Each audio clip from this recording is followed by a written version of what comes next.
নমস্কার, কলকাতা টিভিতে আপনাদের সবাইকে স্বাগত জানাই। ভোটের ক্যারাভান নিয়ে আমরা বেরিয়ে পড়েছি কেন্দ্রে কেন্দ্রে, এবং আজকে আমরা এমন একটা কেন্দ্রে এসে উপস্থিত হয়েছি, গোটা রাজ্যে যে বিধানসভা নির্বাচন হচ্ছে 294টা কেন্দ্রে, তার মধ্যে যদি আলাদাভাবে নজর থাকে এমন 5টা কেন্দ্র বাছতে বলা হয়, তাহলে উপরের দিকেই থাকবে সেই কেন্দ্র বহরমপুর। নবাবের কেন্দ্র এই বহরমপুর গত কয়েক বছরে নানান পট পরিবর্তন দেখেছে। বহরমপুর 3 দশকেরও বেশি সময় পর আবারও বিধানসভা নির্বাচনে অধীর রঞ্জন চৌধুরীকে প্রতিদ্বন্দ্বিতা করতে দেখছে। সেই অধীর রঞ্জন চৌধুরী, যে অধীর রঞ্জন চৌধুরী এই বহরমপুরের বেতাজ বাদশাহ ছিলেন, এবং সেই অধীর রঞ্জন চৌধুরী যাকে 2024-এর লোকসভা নির্বাচনে অধীর গড়েই পরাজিত হতে হয়।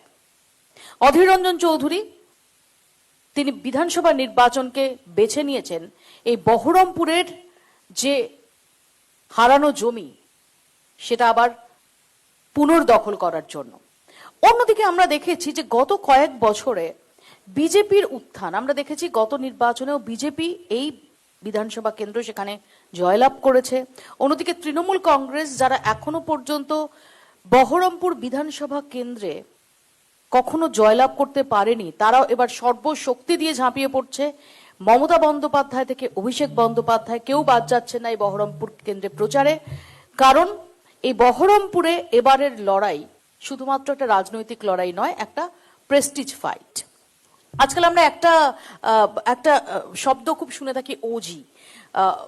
সেই ওজি, কংগ্রেসের ওজি অধীর রঞ্জন চৌধুরী, তিনি কি পারবেন এই বহরমপুরকে আবারও তার যে জায়গাটা ছিল সেই জায়গাটা পুনরুদ্ধার করতে, নাকি পট পরিবর্তন হবে? আমরা যদি 2024-এর ফলাফল দেখি, 2024-এর বিধানসভা ওয়ারি যে পরিসংখ্যান সেটা দেখলে আমরা দেখব যে বাম কংগ্রেস জোট এই বহরমপুর বিধানসভা কেন্দ্রে তাদের লিড ছিল। যদিও অধীর রঞ্জন চৌধুরী পরাজিত হয়েছিলেন লোকসভা কেন্দ্রে, কিন্তু বিধানসভা হিসেবে এই বহরমপুর বিধানসভায় তাদের লিড ছিল। এবার বাম দাদা please no video, no video please, আপনাকে বলছি নীল জামা, ভিডিও হবে না প্লিজ। সেই বহরমপুর কেন্দ্রে বাম কংগ্রেস জোট হয়নি, শুধু বহরমপুর নয় গোটা রাজ্যেই হয়নি। তারই বা কতটা ইম্প্যাক্ট হবে, এই সমস্ত কিছু নিয়ে আমরা আজকে আলোচনা করব। আমাদের সঙ্গে যারা উপস্থিত রয়েছেন তাদের সঙ্গে পরিচয় করিয়ে দিই। আমাদের সঙ্গে রয়েছেন, একদম বাদিক থেকে শুরু করছি, কংগ্রেসের পক্ষ থেকে রয়েছেন রেহান চৌধুরী, তার পাশে রয়েছেন বিজেপির পক্ষ থেকে শাখারভ সরকার, আমার ডান দিকে রয়েছেন তৃণমূল কংগ্রেস তরফ থেকে সঞ্জয় মুখোপাধ্যায়, এবং একদম ডান দিকে রয়েছেন সিপিআইএম এর পক্ষ থেকে দুলাল দত্ত। আপনাদের সবাইকে স্বাগত জানাই। আমরা প্রত্যেকের কাছ থেকেই একটু জানার চেষ্টা করি যে বহরমপুরে এবারের নির্বাচনে তাদের কি প্রত্যাশা। আমি প্রথমে শুরু করি কংগ্রেসকে দিয়ে, রেহানকে দিয়েই, কারণ অধীর গড়ে অধীর রঞ্জন চৌধুরীর জমি ফিরে পাওয়ার লড়াই, প্রেস্টিজ ইস্যু, সম্ভবত জীবনের সেরা বাজিটা লড়তে চলেছেন অধীর রঞ্জন চৌধুরী। কি মনে হয় কংগ্রেস পুনরুদ্ধার করতে পারবে বহরমপুর? অবশ্যই কংগ্রেস পারবে। এই কারণে জানেন আপনারা সকলেই যে শীত গ্রীষ্ম বর্ষা অধীর চৌধুরী ভরসা, এটা আজকে সারা মুর্শিদাবাদের মানুষের কাছে প্রমাণ হয়ে গেছে যে এই মুর্শিদাবাদে যদি অধীর রঞ্জন চৌধুরী না থাকে মুর্শিদাবাদের অবস্থা কি হয় সেটা লাস্ট 2.5 বছর থেকে আমরা সেটা বুঝতে পারছি। এবং বহরমপুর বিধানসভা, বহরমপুর লোকসভা অভিভাবকহীন হয়ে পড়েছে। আপনারা জানেন এখানকার যারা এমএলএ ছিল লাস্ট 5 বছরে, কাঞ্চন মৈত্র বিজেপির, তাকে কিন্তু দেখা যায়নি, বা আমরা এটাও দেখিনি যে তারা তৃণমূলের সঙ্গে নাকি বিরাট আন্দোলন করে। তো সেই কাঞ্চন মৈত্রকে আমরা কোথায় দেখেছি যে শুভেন্দু অধিকারীর পেছনে দাঁড়িয়ে থাকতে, কিন্তু আমরা ডাইরেক্ট কোনো ফাইটে আমরা কিন্তু তাকে দেখিনি। আর অন্যদিকে যেটা তৃণমূল প্রার্থী, তার সম্বন্ধে আপনারা যদি বহরমপুরে যান, অলিতে গলিতে একটা নিউট্রাল সার্ভে করুন, আপনারা বুঝে যাবেন যে তার প্রতি মানুষের চিন্তাধারা কি আছে। এবং সেই জায়গায় দাঁড়িয়ে বহরমপুর মানুষ উপলব্ধি করছে যে বহরমপুরকে বাঁচাতে গেলে অধীর রঞ্জন চৌধুরীকে দরকার। একটা ধর্মীয় মেরুকরণ তৈরি করে অধীর রঞ্জন চৌধুরীকে হারানো হয়েছিল, সারা বাংলা এটা জানে। আমি এই প্রসঙ্গে আসবো রেহান। খুব গুরুত্বপূর্ণ পয়েন্ট একটা তুলেছে রেহান। আমরা 2024-এর নির্বাচনে অধীর রঞ্জন চৌধুরীর যে পরাজয়, আমরা নির্বাচনের আগেও দেখেছি যখন প্রচার করেছেন অধীর রঞ্জন চৌধুরী, তিনি অভিযোগ করেছেন যে খুব সচেতনভাবে পোলারাইজেশন পলিটিক্সের মাধ্যমে অধীর রঞ্জন চৌধুরীকে পরাজিত করার চেষ্টা করা হচ্ছে, এবং পরবর্তীকালেও এই অভিযোগ উঠেছে যে মেরুকরণ, ইউসুফ পাঠানকে উড়িয়ে এনে এখানে একদম মেরুকরণের রাজনীতি করা হয়েছে কিনা অধীর রঞ্জন চৌধুরীকে পরাজিত করতে। আমি সে প্রসঙ্গে আসবো, আমি শাখারভ সরকারের কাছে আসবো। শাখারভদা কি মনে হয় যে এই আসন ধরে রাখতে পারবেন? কারণ এবার এই আসনের ফাইট অনেক বেশি ইন্টারেস্টিং, এবং অধীর রঞ্জন চৌধুরী তিনি নিজে প্রতিদ্বন্দ্বিতা করছেন, 3 দশক পর তিনি বিধানসভা নির্বাচনে প্রতিদ্বন্দ্বিতা করছেন। ডেফিনেটলি এটা তো ম্যাটার করবে। সকলকে আমি প্রথমে জানাই আজকের শুভ নববর্ষের প্রীতি ও শুভেচ্ছা। আমি ঠিক বুঝতে পারছি না আজকের প্রোগ্রামটা কি, মানে অধীর কেন্দ্রিক, অধীর চৌধুরীর কোনো একটা শো কিনা আমার জানা নেই। বারবার একটি নামই বারবার হাইলাইট করা হচ্ছে। আমার এখানে কংগ্রেসের বন্ধু বললেন শীত বর্ষা ভরসা, শীত গ্রীষ্ম বর্ষা, শীত গ্রীষ্ম বর্ষা অধীর চৌধুরী ভরসা উনি বললেন। উনি জানেন না যে এখন অধীরবাবু 2000 টাকায় রূপান্তরিত হয়েছে। তার মানে 2000 টাকা খুব সুন্দর একজন মিউজিয়াম বা কেউ টেবিলের কাছের তলায় রেখে দেয়, বাজারে এখন অচল। ঠিক মুর্শিদাবাদ জেলাতেও উনি একই রূপ হয়েছেন, ওনার সব আছে কিন্তু ভোট নেই। আর উনি যেটা বারবার বলছিলেন, এক এক করে আমি সবার কাছে আসবো, আপনাকেও আনইন্টারাপ্টেড বলতে দিয়েছি, আনইন্টারাপ্টেড সবাই বলবেন। উনি যেটা বলছিলেন যে বিজেপির এমএলএ কে দেখা যায় না এবং অধীরবাবুকে মেরুকরণ করে এই জেলায় হারানো হয়েছে।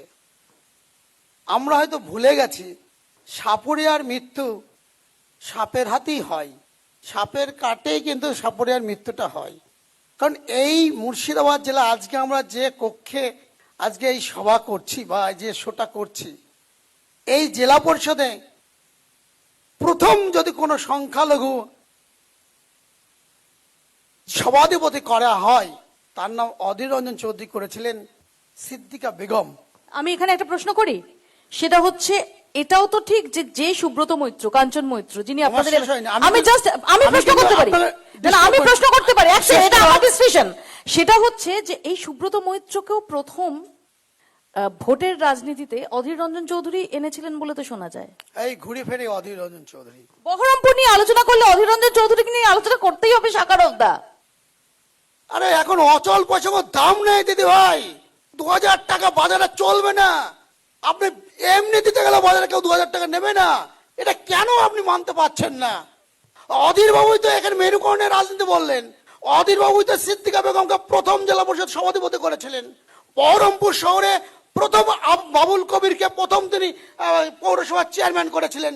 মেরুকরণের তাস তো প্রথম খেলেছিলেন, আজকের দিনেও মেরুকরণের তাস খেলছেন। মুর্শিদাবাদ জেলা 22টা জেলা বিধানসভা সিট আছে। অধীরবাবু বলুক তো আজকে লালবাগের মতো জায়গায় তিনি কি ধরনের ক্যান্ডিডেট দিয়েছেন?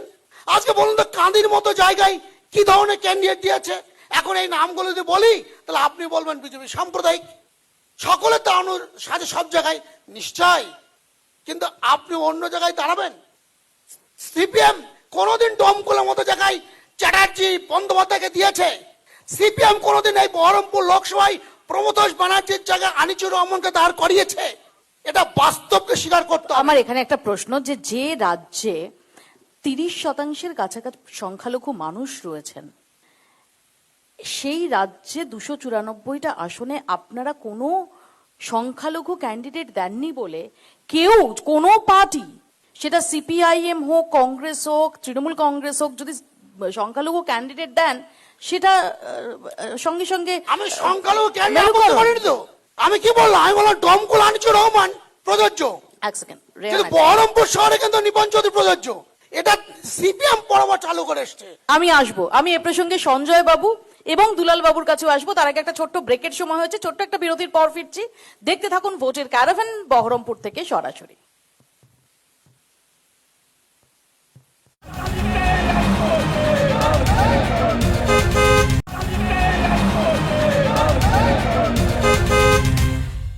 ফিরে এলাম বিরতির পর। দেখছেন ভোটের ক্যারাভান বহরমপুর থেকে সরাসরি। আজকে বাংলা নববর্ষের দিন এবং সেদিন আমরা চলে এসেছি ভোটের ক্যারাভান নিয়ে বহরমপুর কেন্দ্রে। এবং এখানেই আমি একটু জানার চেষ্টা করি সঞ্জয় বাবুর কাছে, যে সঞ্জয় বাবু, এই বহরমপুর কেন্দ্র আপনাদের পক্ষে কখনোই রায় দেয়নি, এবার কি এক্সপেক্ট, নাড়ুগোপাল মুখোপাধ্যায় আপনাদের এবারের ক্যান্ডিডেট, কি এক্সপেক্ট করছেন? আপনাকে এবং উপস্থিত সকলকে শুভ নববর্ষের প্রীতি শুভেচ্ছা জানাই।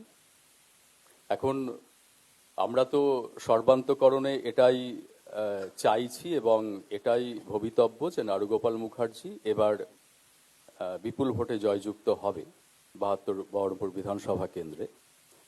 আমরা লেটেস্ট দুটো পরিসংখ্যান যদি দেখি, 2021-এ সেখানে জয়ী হয়েছিলেন সুব্রত মৈত্র, বিজেপির ক্যান্ডিডেট, এবং 2024-এর যদি পরিসংখ্যান দেখি বিধানসভা ওয়াইজ, যেটা আমি আগেও বললাম, সেখানে বাম কংগ্রেস জোট এগিয়ে। তাহলে এতটা কনফিডেন্ট হচ্ছেন কি করে? হচ্ছে এই কারণে আমরা যে এটা ঘটনা যে 2021 সালে সুব্রত মৈত্র জিতেছিলেন বিজেপির ক্যান্ডিডেট, কিন্তু তার পরবর্তী 5 বছর বহরমপুরের মানুষ তাকে এমএলএ কম, নাড়ুগোপাল মুখার্জিকে এমএলএ বলে বেশি ভেবেছেন এবং গোটা বহরমপুর 28টি ওয়ার্ড এবং 5টি অঞ্চল জুড়ে নাড়ুগোপাল মুখার্জির নেতৃত্বে তৃণমূল কংগ্রেসের যে সমস্ত প্রকল্প মানুষের বাড়িতে পৌঁছেছে, আমরা অন্য কোনো হানাহানি বা আর কিছু নেগেটিভ কোনো চিন্তা বা কথাবার্তার দিকে যাবই না। যে আমাদের একটি বার্তা যে 2021 সালে জিতলেন বিজেপির বিধায়ক, কিন্তু পরবর্তী 5 বছর তৃণমূল কংগ্রেসের হয়ে নাড়ুগোপাল মুখার্জির নেতৃত্বে যেভাবে মমতা ব্যানার্জির আমাদের রাজ্য সরকারের সমস্ত প্রকল্প উন্নয়ন যে ঘরে ঘরে পৌঁছে দেওয়া হয়েছে, তার জন্যই আমরা কনফিডেন্ট। আমার একটাই প্রশ্ন এখানে, যে যদি উন্নয়ন নিয়ে আপনাদের এতটাই ভরসা থাকে, উন্নয়ন নিয়ে আপনাদের এতটাই আত্মবিশ্বাস থাকে, তাহলে অধীর রঞ্জন চৌধুরী এবং কখনো সুব্রত মৈত্র যখন প্রচারে যাচ্ছেন তখন ওরকম ভাবে সংঘবদ্ধ গো ব্যাক স্লোগান, প্রচারে বাধা, এগুলোর প্রয়োজন হচ্ছে কেন? না, শুরুটা তো হচ্ছে যেমন আমার ওয়ার্ডেই শুরুটা হয়েছিল, যে আমাদের ছেলেরা বা প্রতিটি ওয়ার্ডে প্রতিদিন সকাল থেকে কর্মসূচি থাকছে।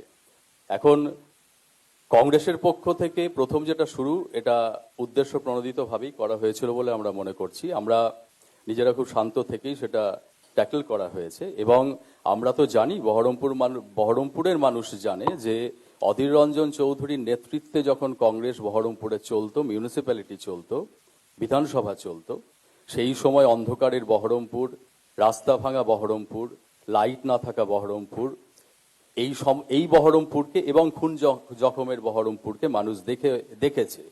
আর তার পরবর্তী সময়ে নাড়ুগোপাল মুখার্জি যখন দায়িত্বে এসেছেন, তখন ঝাঁচকচকে বহরমপুর, সুন্দর রাস্তাঘাট, আলো, সেফটি, সিকিউরিটি, কোনো ধরনের হ্যারাসমেন্ট নেই, এই বহরমপুরকেও মানুষ দেখছে। অতএব এই কম্প্যারিজন মানুষের মধ্যে ঢুকে গেছে। আমরা যে বিভিন্ন জায়গায় ভোট প্রচারে যাচ্ছি, প্রচুর সাড়া পাচ্ছি।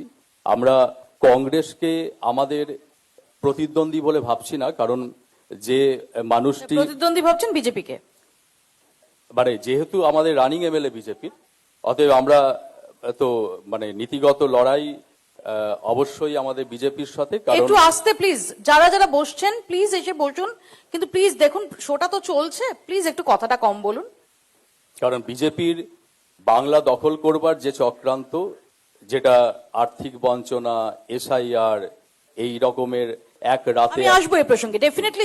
যে ইস্যুগুলো যেগুলো সার্বিকভাবে রাজ্য রাজনীতিতে এই মুহূর্তে অত্যন্ত গুরুত্বপূর্ণ ফ্যাক্টর, তার কি প্রভাব পড়ে বহরমপুরে পড়তে পারে, সেটা নিয়ে আমরা আলোচনায় আসবো। আমি তার আগে একটু দুলাল বাবুর কাছে আসি। দুলাল বাবু, খুব ইন্টারেস্টিং এই বহরমপুর কেন্দ্র, কারণ এই বহরমপুরে যে অধীর রঞ্জন চৌধুরীকে কোট আন কোট টাইট দেওয়ার জন্য আপনাদের আমলে আপনারা কোনো চেষ্টার কসুর করেননি, সেই বহরমপুর তারপর দেখেছে যে জোটের অন্যতম প্রবক্তা, মূল প্রবক্তা তিনি অধীর চৌধুরী। এমনকি 2024-এ তিনি নমিনেশন দিতে যাচ্ছেন, মোহাম্মদ সেলিমের নমিনেশনে তিনি যাচ্ছেন, গলায় সিপিআইএম এর উত্তরীয় পড়ছেন, সেটাও দেখেছে। কিন্তু আপনাদের লাভের লাভ কিছুই হয়নি, যে কারণে 2026-এ দাঁড়িয়ে জোট ছাড়া আলাদা আলাদাভাবে আপনারা লড়াই লড়ছেন। আমার প্রশ্ন, যে সেখানে দাঁড়িয়ে আপনারা কতটা কি করতে পারবেন?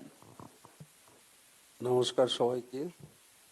আজকে পয়লা বৈশাখ, সারা বছর সবারই ভালো কাটুক, এটাই চাইবো। অধীরবাবু জিতবেন কি জিতবেন না সেই বিষয়টা আমার পক্ষে তো বলা সম্ভব নয়। প্রশ্নটা হচ্ছে যে আমরা স্বাভাবিকভাবেই সারা রাজ্যে তৃণমূল সরকারকে উৎখাত করতে চেয়েছি, এটা আমাদের প্রধান এজেন্ডা। বহরমপুর তার মধ্যে ব্যতিক্রম নয়। আর তৃণমূলের এই রাজ্যে এতদিন থাকতে পারতো না যদি দিল্লিতে বিজেপি সরকার ছাতা হয়ে না থাকে। সমস্ত বিষয়ই ছাতা হচ্ছে বিজেপি। বিজেপি আছে বলেই তৃণমূল এতদিন পশ্চিমবাংলায় আছে। এটা পশ্চিমবাংলার এটাই যদি ভবিতব্য হয় তাহলে তো যতদিন বিজেপি কেন্দ্রে আছে আপনাদের ভোটে লড়াই উচিত নয়। তা কেন হবে? যদি আপনি কারণ মেনেই নেন ভোটের- যে বিজেপি নাকি তৃণমূল কংগ্রেসকে ছাতা হয়ে থাকছে, তাহলে তাহলে আর অকারণ নির্বাচন করছেন কেন? সিদ্ধান্ত তো নেবে মানুষ। আমরা ভরসা মানুষই সিদ্ধান্ত নিয়েছেন যে মানুষের সিদ্ধান্ত নিয়ে আপনাদের শূন্য করেছে, হ্যাঁ। এটাও তাহলে অ্যাকসেপ্ট করুন। অবশ্যই অবশ্যই আমরা শূন্যে আমরা ভয় পাই না। আমাদের শূন্য নিয়ে আমাদের বিপরীতে যারা আছে তাদের ভয়। একটু খেয়াল করে দেখবেন আপনাদের মিডিয়াগুলোতে, আমাদের কোনো ভয় নেই। আমরা আমাদের দিক থেকে চেয়েছিলাম যে বিজেপি এবং তৃণমূলের বিরুদ্ধে সবাইকে নিয়ে একসাথে লড়তে। আমি যদি খুব ভুল না করি 2019-এ লোকসভা নির্বাচনেও বাম কংগ্রেস আসন সমঝোতা হয়নি, কিন্তু সেখানে একটা জেস্টার হিসেবে যাদবপুরে বিকাশ রঞ্জন ভট্টাচার্যের এগেনস্টে কংগ্রেস প্রার্থী দেয়নি এবং বহরমপুরে অধীর রঞ্জন চৌধুরীর এগেনস্টে সিপিআইএম প্রার্থী দেয়নি, যদিও পরে আরএসপির একজন প্রার্থী সেখানে প্রতিদ্বন্দ্বিতা করেছিলেন, if I am not wrong. তো এবার কিন্তু আমরা সেরকম জেস্টার দেখতে পাচ্ছি কি? প্রশ্নটা নিয়ে এভাবে প্রশ্নের উত্তর দেওয়া সম্ভব নয়, কিন্তু কথাটা হচ্ছে যে আমরা বিজেপি তৃণমূলকে এই রাজ্যের সমস্ত সিটে শক্ত লড়াইয়ের সামনে আনতে চাই। আমি আসবো, একটা ছোট্ট ব্রেক আমাকে তার আগে নিতে হবে। ছোট্ট একটা ব্রেকের পর ফিরছি, দেখতে থাকুন ভোটের ক্যারাভান বহরমপুর থেকে সরাসরি।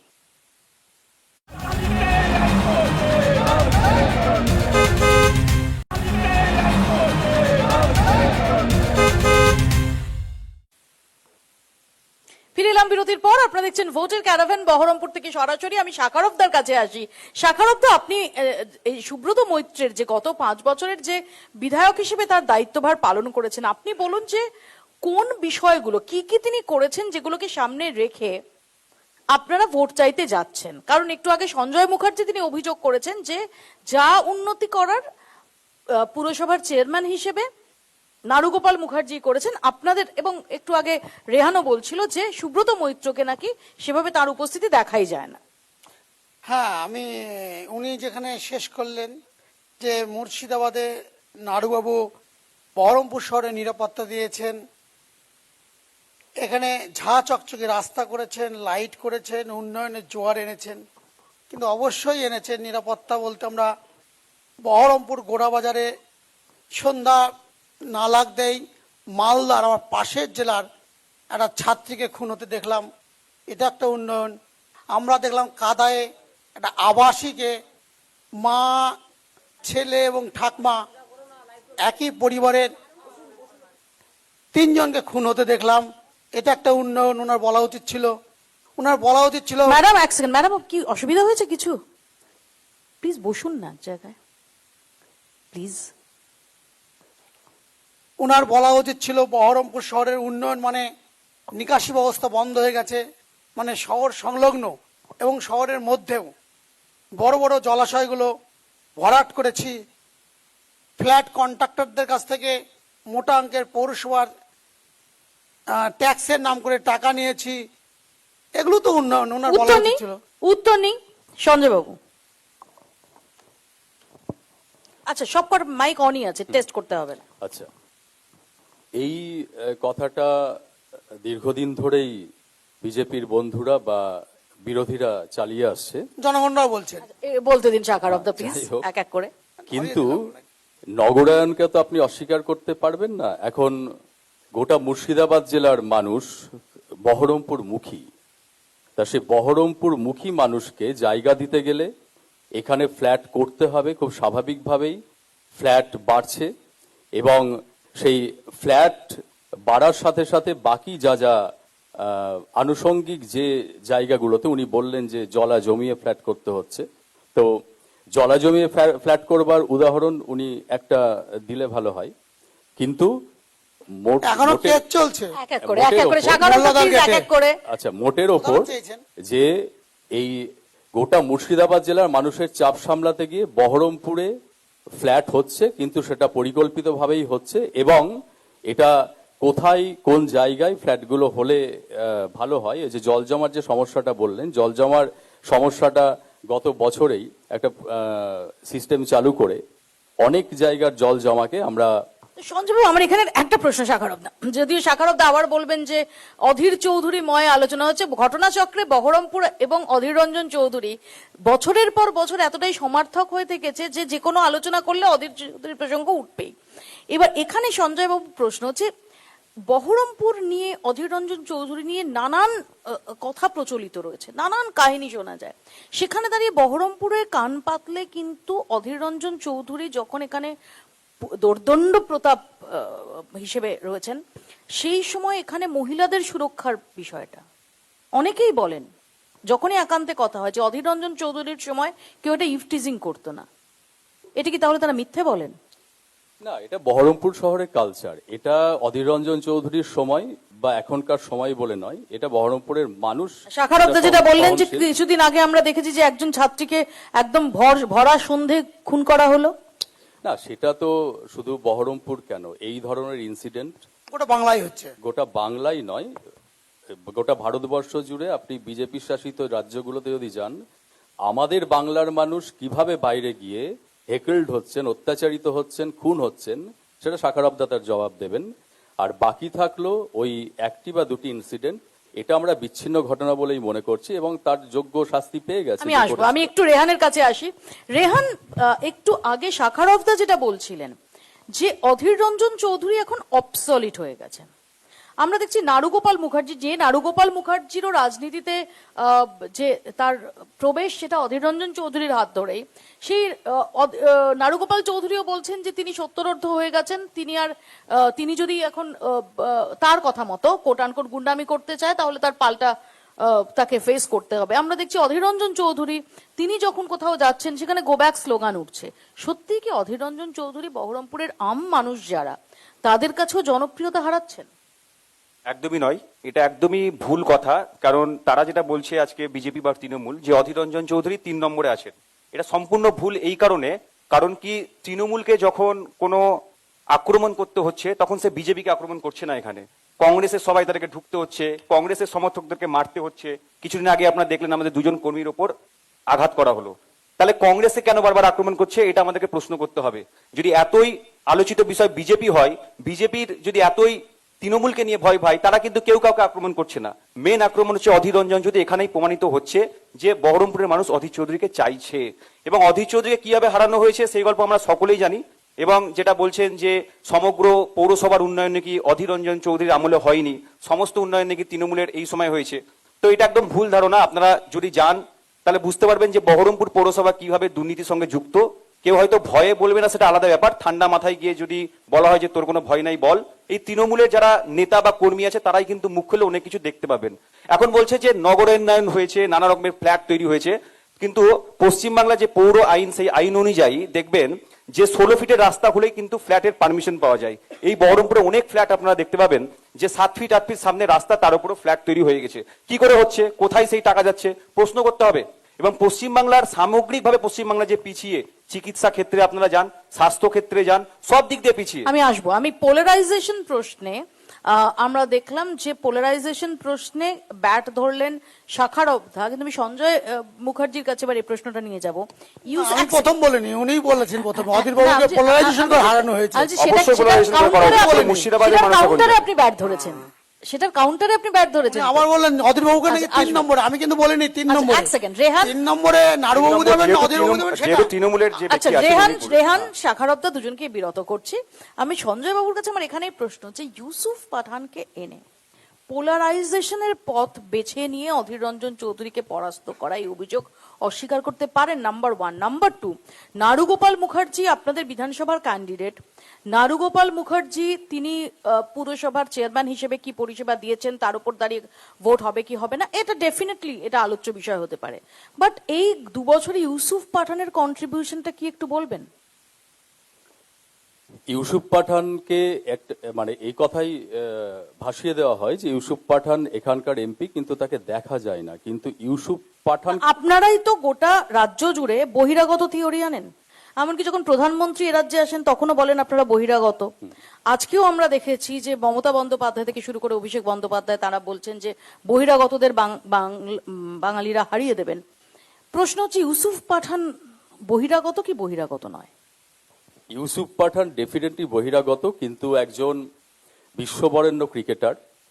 কিন্তু ক্রিকেট খেলতে আসছেন না, না। ক্রিকেট খেলতে না। এমন তো না যে আপনি বহরমপুর নাইট রাইডার্স বানিয়েছেন, না, না, সেখানে ইউসুফ পাঠানকে নিয়ে আসছেন। ক্রিকেট খেলতে না আসুন তিনি, কিন্তু তাকে এমপি করে বাংলা রিপ্রেজেন্টেটিভ হিসেবে যদি আমরা লোকসভায় পাঠাতে পারি, তা ডেফিনেটলি বাংলার লাভ।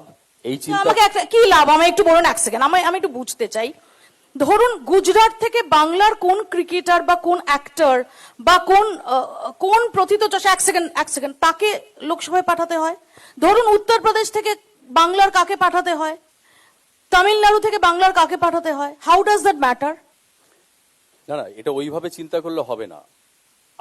আমরা যেটা বলছি যে বহিরাগত তত্ত্ব, সেটা কিন্তু না, ইউসুফ পাঠান লোকসভায় গিয়ে কি বাংলা, কতটা বাংলা উদ্ধার করলেন সেটা আমার একটু বলুন। কতটা বাংলা উদ্ধার করলেন জানি না, কিন্তু তার এমপি ল্যাডের টাকা, যেখানে অধীর চৌধুরী 25 বছর এমপি ছিলেন, তার 125 কোটি টাকা এমপি ল্যাডের টাকার বিষয় কিন্তু এমপিএলের টাকা নয়, বহিরাগত কথা বলা হয়েছে। বলে দিই, দেশের স্বরাষ্ট্রমন্ত্রী আসলে বহিরাগত হয়, আর গুজরাট থেকে একজন পাবলিক আসলে সেটা বহিরাগত হয় না। Let me finish. তো সেখানে ওই টাকার কি উন্নয়ন হয়েছে? আর ইউসুফ পাঠান এখানে তার এই 24 সালে নির্বাচিত হওয়ার পর এই 26 সালের মধ্যেই তিনি গোটা বহরমপুর লোকসভার 7টি বিধানসভায় উনি কি সার্ভিস পেয়েছেন তা জিজ্ঞেস করছেন, সেটা আমি বলে নিই আগে, তারপরে উত্তরটা নিই। তো সেখানে 7টি বিধানসভাতে সেফটি সিকিউরিটি পারপাসে তিনি ক্লোজ সার্কিট টিভি, সিসিটিভির জন্য যে অ্যালটমেন্টটা করেছেন, এবং স্পোর্টসের স্কুলগুলোতে বিশেষ সেটা আপনি মনে করেন যে ইউসুফ পাঠানের বদলে আপনারা যদি কোনো স্থানীয় প্রার্থীকে দিতেন তাহলে তিনি এটা করতেন না? ইউসুফ পাঠান বলেই করেছেন। না, তিনি করতেন না তা নয়, কিন্তু ইউসুফ পাঠান যে স্তরের মানুষ, তাকে আমরা ব্যবহার করতে চেয়েছি যে আমাদের বাংলার স্বার্থে তিনি কাজটা করুন। মানে বাংলার এক্স্যাক্টলি কি স্বার্থ রক্ষা হয়েছে একটু বলবেন? হচ্ছে তো, গোটা বাংলার না হোক, বহরমপুর লোকসভার তো হচ্ছে। কি হচ্ছে? তিনি বিভিন্ন কাজ করছেন। আপনি যদি খোঁজ নেন যে স্কুলগুলো কলেজগুলোতে যান, যে স্পোর্টস থেকে শুরু করে, তার মানে ওখানে যদি ইউসুফ পাঠানের বদলে ধরা যাক নারুগোপাল মুখার্জিকেই আপনারা প্রার্থী করতেন এবং নারুগোপাল মুখার্জি তিনি সাংসদ হতেন, তাহলে নারুগোপাল করতেন না? তিনি অন্যভাবে কাজ করতেন, মানে এতটা করতেন না, করতে পারতেন না? না, নিশ্চয়ই, হয়তো যেটা ইউসুফ পাঠান করতে পারছেন সেটা করতে পারতেন বেশি না। করতেন।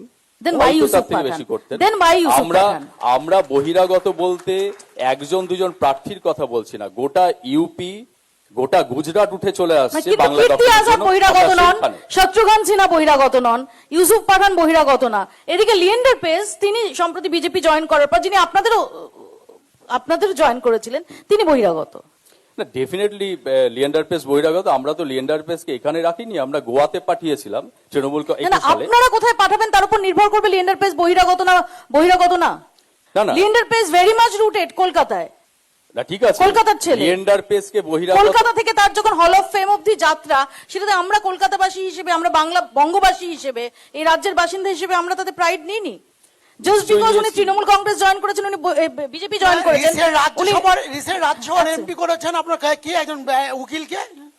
মানিকা গুরুসপান। আমি আসবো, এক সেকেন্ড, আমি একটা ছোট্ট বিরতির টাইম হয়েছে, ছোট্ট একটা ব্রেকের পর ফিরবো। এ প্রসঙ্গে রেহানের কাছেও যাবো যে অধীর রঞ্জন চৌধুরী সাংসদ থাকাকালীন ততটা পারফর্ম করতে নাকি পারেননি যেটা 2 বছরে ইউসুফ পাঠান করেছেন। এই প্রসঙ্গে রেহানের উত্তর নেব, তার আগে ছোট্ট একটা ব্রেক নিতে হবে। ব্রেকের পর ফিরছি, দেখতে থাকুন ভোটের ক্যারাভান।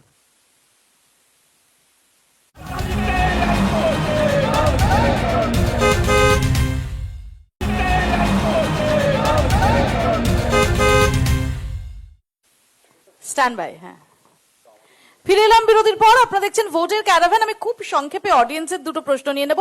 কল্যাণদা আমার সহকর্মী আমার সঙ্গে রয়েছেন। কল্যাণদা প্লিজ একটু উঠে দাঁড়িয়ে বলুন প্লিজ। মাইকটা কল্যাণদা হাতে রাখো, মাইকটা কল্যাণদা হাতে রাখো। হ্যাঁ, অফ হয়ে যাও। হ্যাঁ, আজকে শুভ হ্যাঁ, সন্ধ্যায় সরাসরি বক্তব্যে আসুন প্লিজ। হ্যাঁ, সমস্যা নেই। মৌপিয়াদি সহ আজকে যারা প্রতিনিধিত্ব করছেন এবং অডিয়েন্সে উপস্থিত সকলকে আমি শুভ থ্যাংক ইউ। নববর্ষের শুভ নববর্ষ। অনেক অনেক শুভেচ্ছা জানাই। আমার প্রশ্ন আমাদের তৃণমূল সঞ্জয় বাবুর পার্টির উদ্দেশ্যে, যে হ্যাঁ, সঞ্জয় বাবু প্রতিনিধিত্ব করছেন ওনার কাছে। আপনার প্রশ্নে মৌপিয়াদি উনি বললেন নারী নির্যাতনে পশ্চিমবঙ্গ 1 নম্বর স্থান অধিকার করেছে।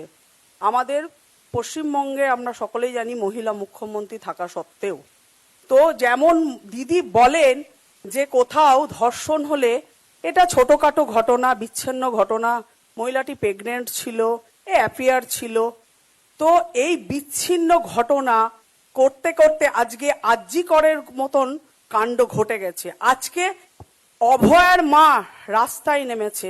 আজকে অভয়ার মা 2 বছর হয়ে গেল অভয়ার মৃত্যু।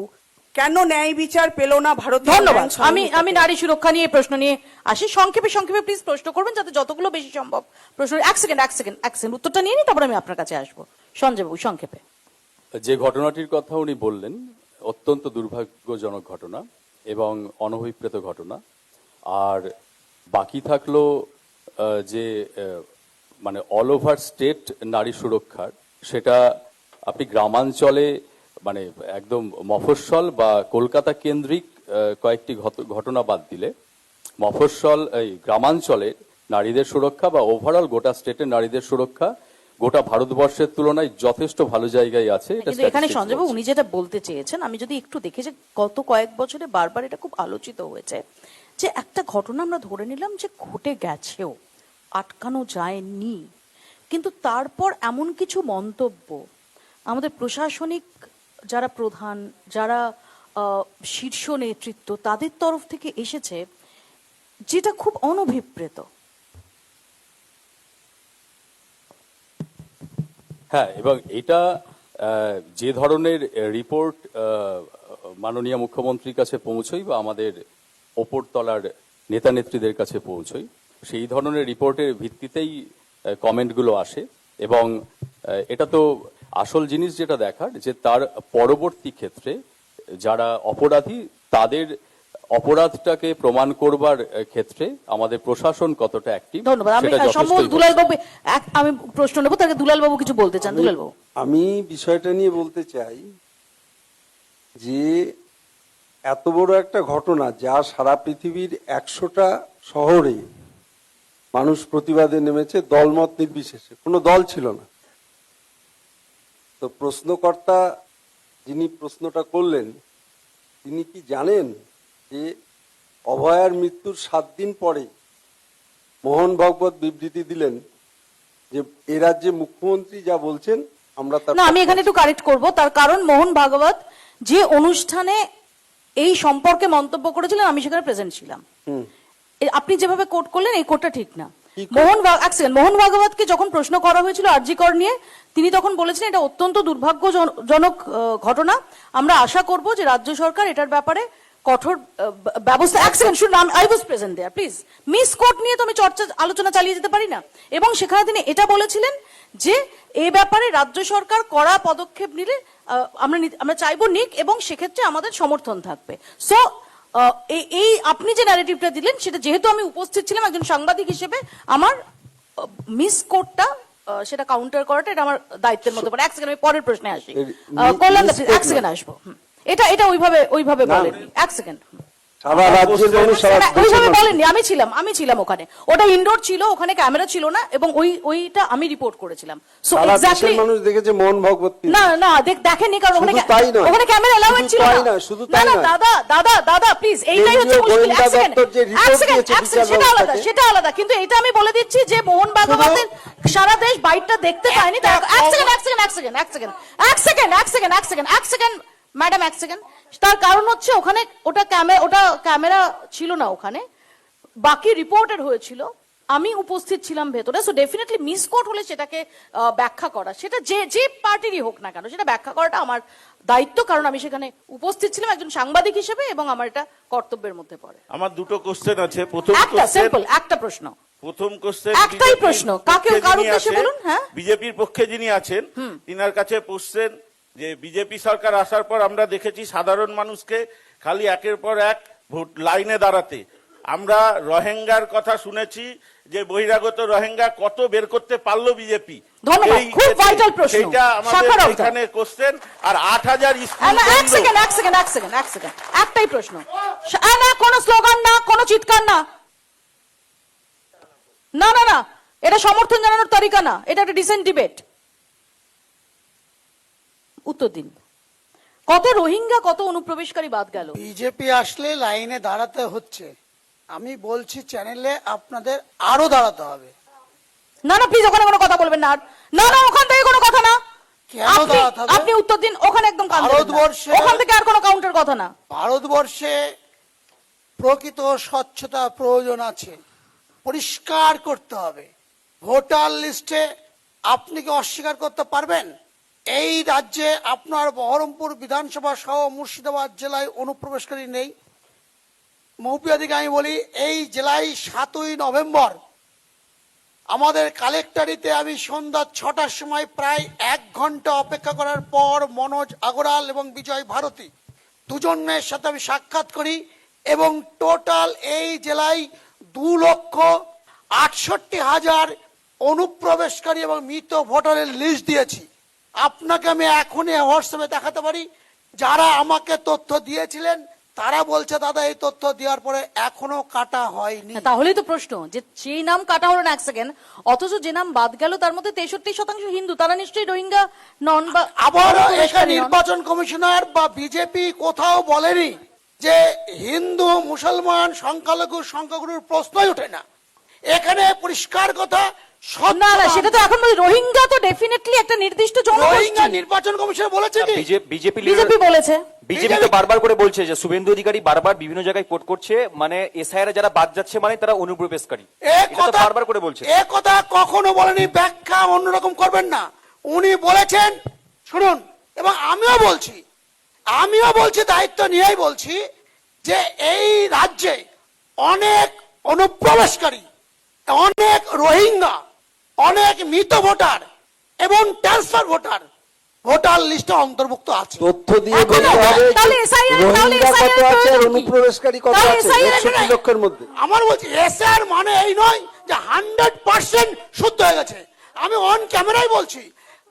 ওখান থেকে কথা না, ওখান থেকে আপনি কথা কি না। বলছেন বৈধ ভোটার কোনো কিছু বাদ যায়নি এখন? আসবো আমি একটা আমার নিজের মাসি ডিলিট, আমার নিজের মাস্তুতা ভাই কালীগঞ্জের, তিনি বাদ গেছেন। আপনি নিশ্চয় জানেন বিজেপির প্রার্থী, হাতে তালি দেওয়ার বিষয় নয়। এক সেকেন্ড, আপনি কথা বলুন ওদিকে।